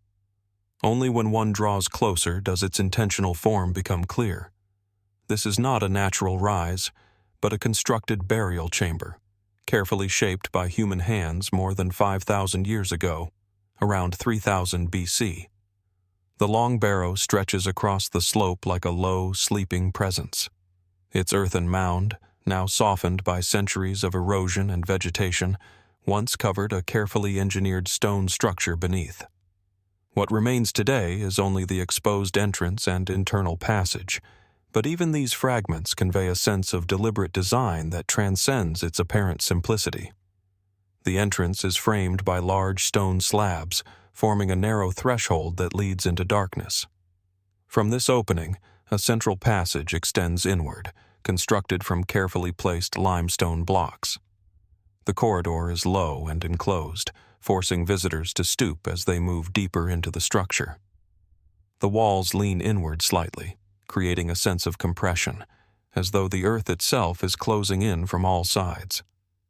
This passage does not end in a single chamber, but in a branching arrangement of burial spaces. 4 side chambers open off the main corridor, 2 on each side, forming a cruciform plan. Each chamber is constructed from large stone slabs, fitted together without mortar, their surfaces worn smooth by time. These chambers once held human remains, placed carefully within the structure over generations. Archaeological excavations in the 18th and 19th centuries revealed fragmented skeletal remains, along with pottery and grave goods, though much of the original context had already been disturbed by earlier interventions. Even so, enough survives to reconstruct a picture of its use. Stony Littleton Long Barrow belongs to a wider tradition of Neolithic chambered tombs found across Britain and northwestern Europe.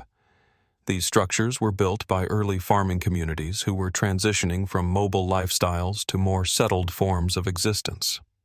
The Long Barrow form, elongated, mound-covered, and containing internal burial chambers, suggests a collective approach to death, where multiple individuals were interred within a shared ancestral space. But even within this general interpretation, Stony Littleton stands apart. Its architectural refinement is striking. The passage and chambers are carefully aligned, with a degree of symmetry that suggests planning beyond purely functional requirements. The stonework is relatively precise, with slabs chosen and positioned to create stable, enduring spaces. Some of the stones are unusually large for a structure of this type, raising questions about the effort and coordination required to transport and position them using Neolithic technology. How did a small agricultural community manage such construction without metal tools, wheeled transport, or draft animals as later understood? The prevailing explanation involves sledges, rollers, manpower, and careful planning over extended periods. Yet even with these methods, the precision and durability of the structure suggest a level of organization that feels almost architectural in a modern sense. Inside the chambers, the atmosphere changes dramatically. Light fades quickly beyond the entrance, and the interior becomes a space of shadow and silence. The air is still, the temperature noticeably cooler. The stone walls absorb sound, creating an acoustic environment that feels detached from the landscape above. It is easy to imagine that this transition, from light to darkness, from open hillside to enclosed chamber, was intentional, perhaps even symbolic. What did it mean, in Neolithic thought, to move from the world of the living into this carefully constructed interior? Mainstream archaeological interpretation suggests that long barrows like Stony Littleton were collective burial sites used over extended periods. Bodies were likely placed within the chambers in stages, possibly after excarnation or other mortuary practices that prepared the remains for interment. Over time, the tomb would accumulate layers of ancestral presence, becoming a focal point for communal memory and identity. In this view, the barrow was not merely a place of burial, but a place of connection, linking the living community to its ancestors, anchoring social continuity in stone and earth.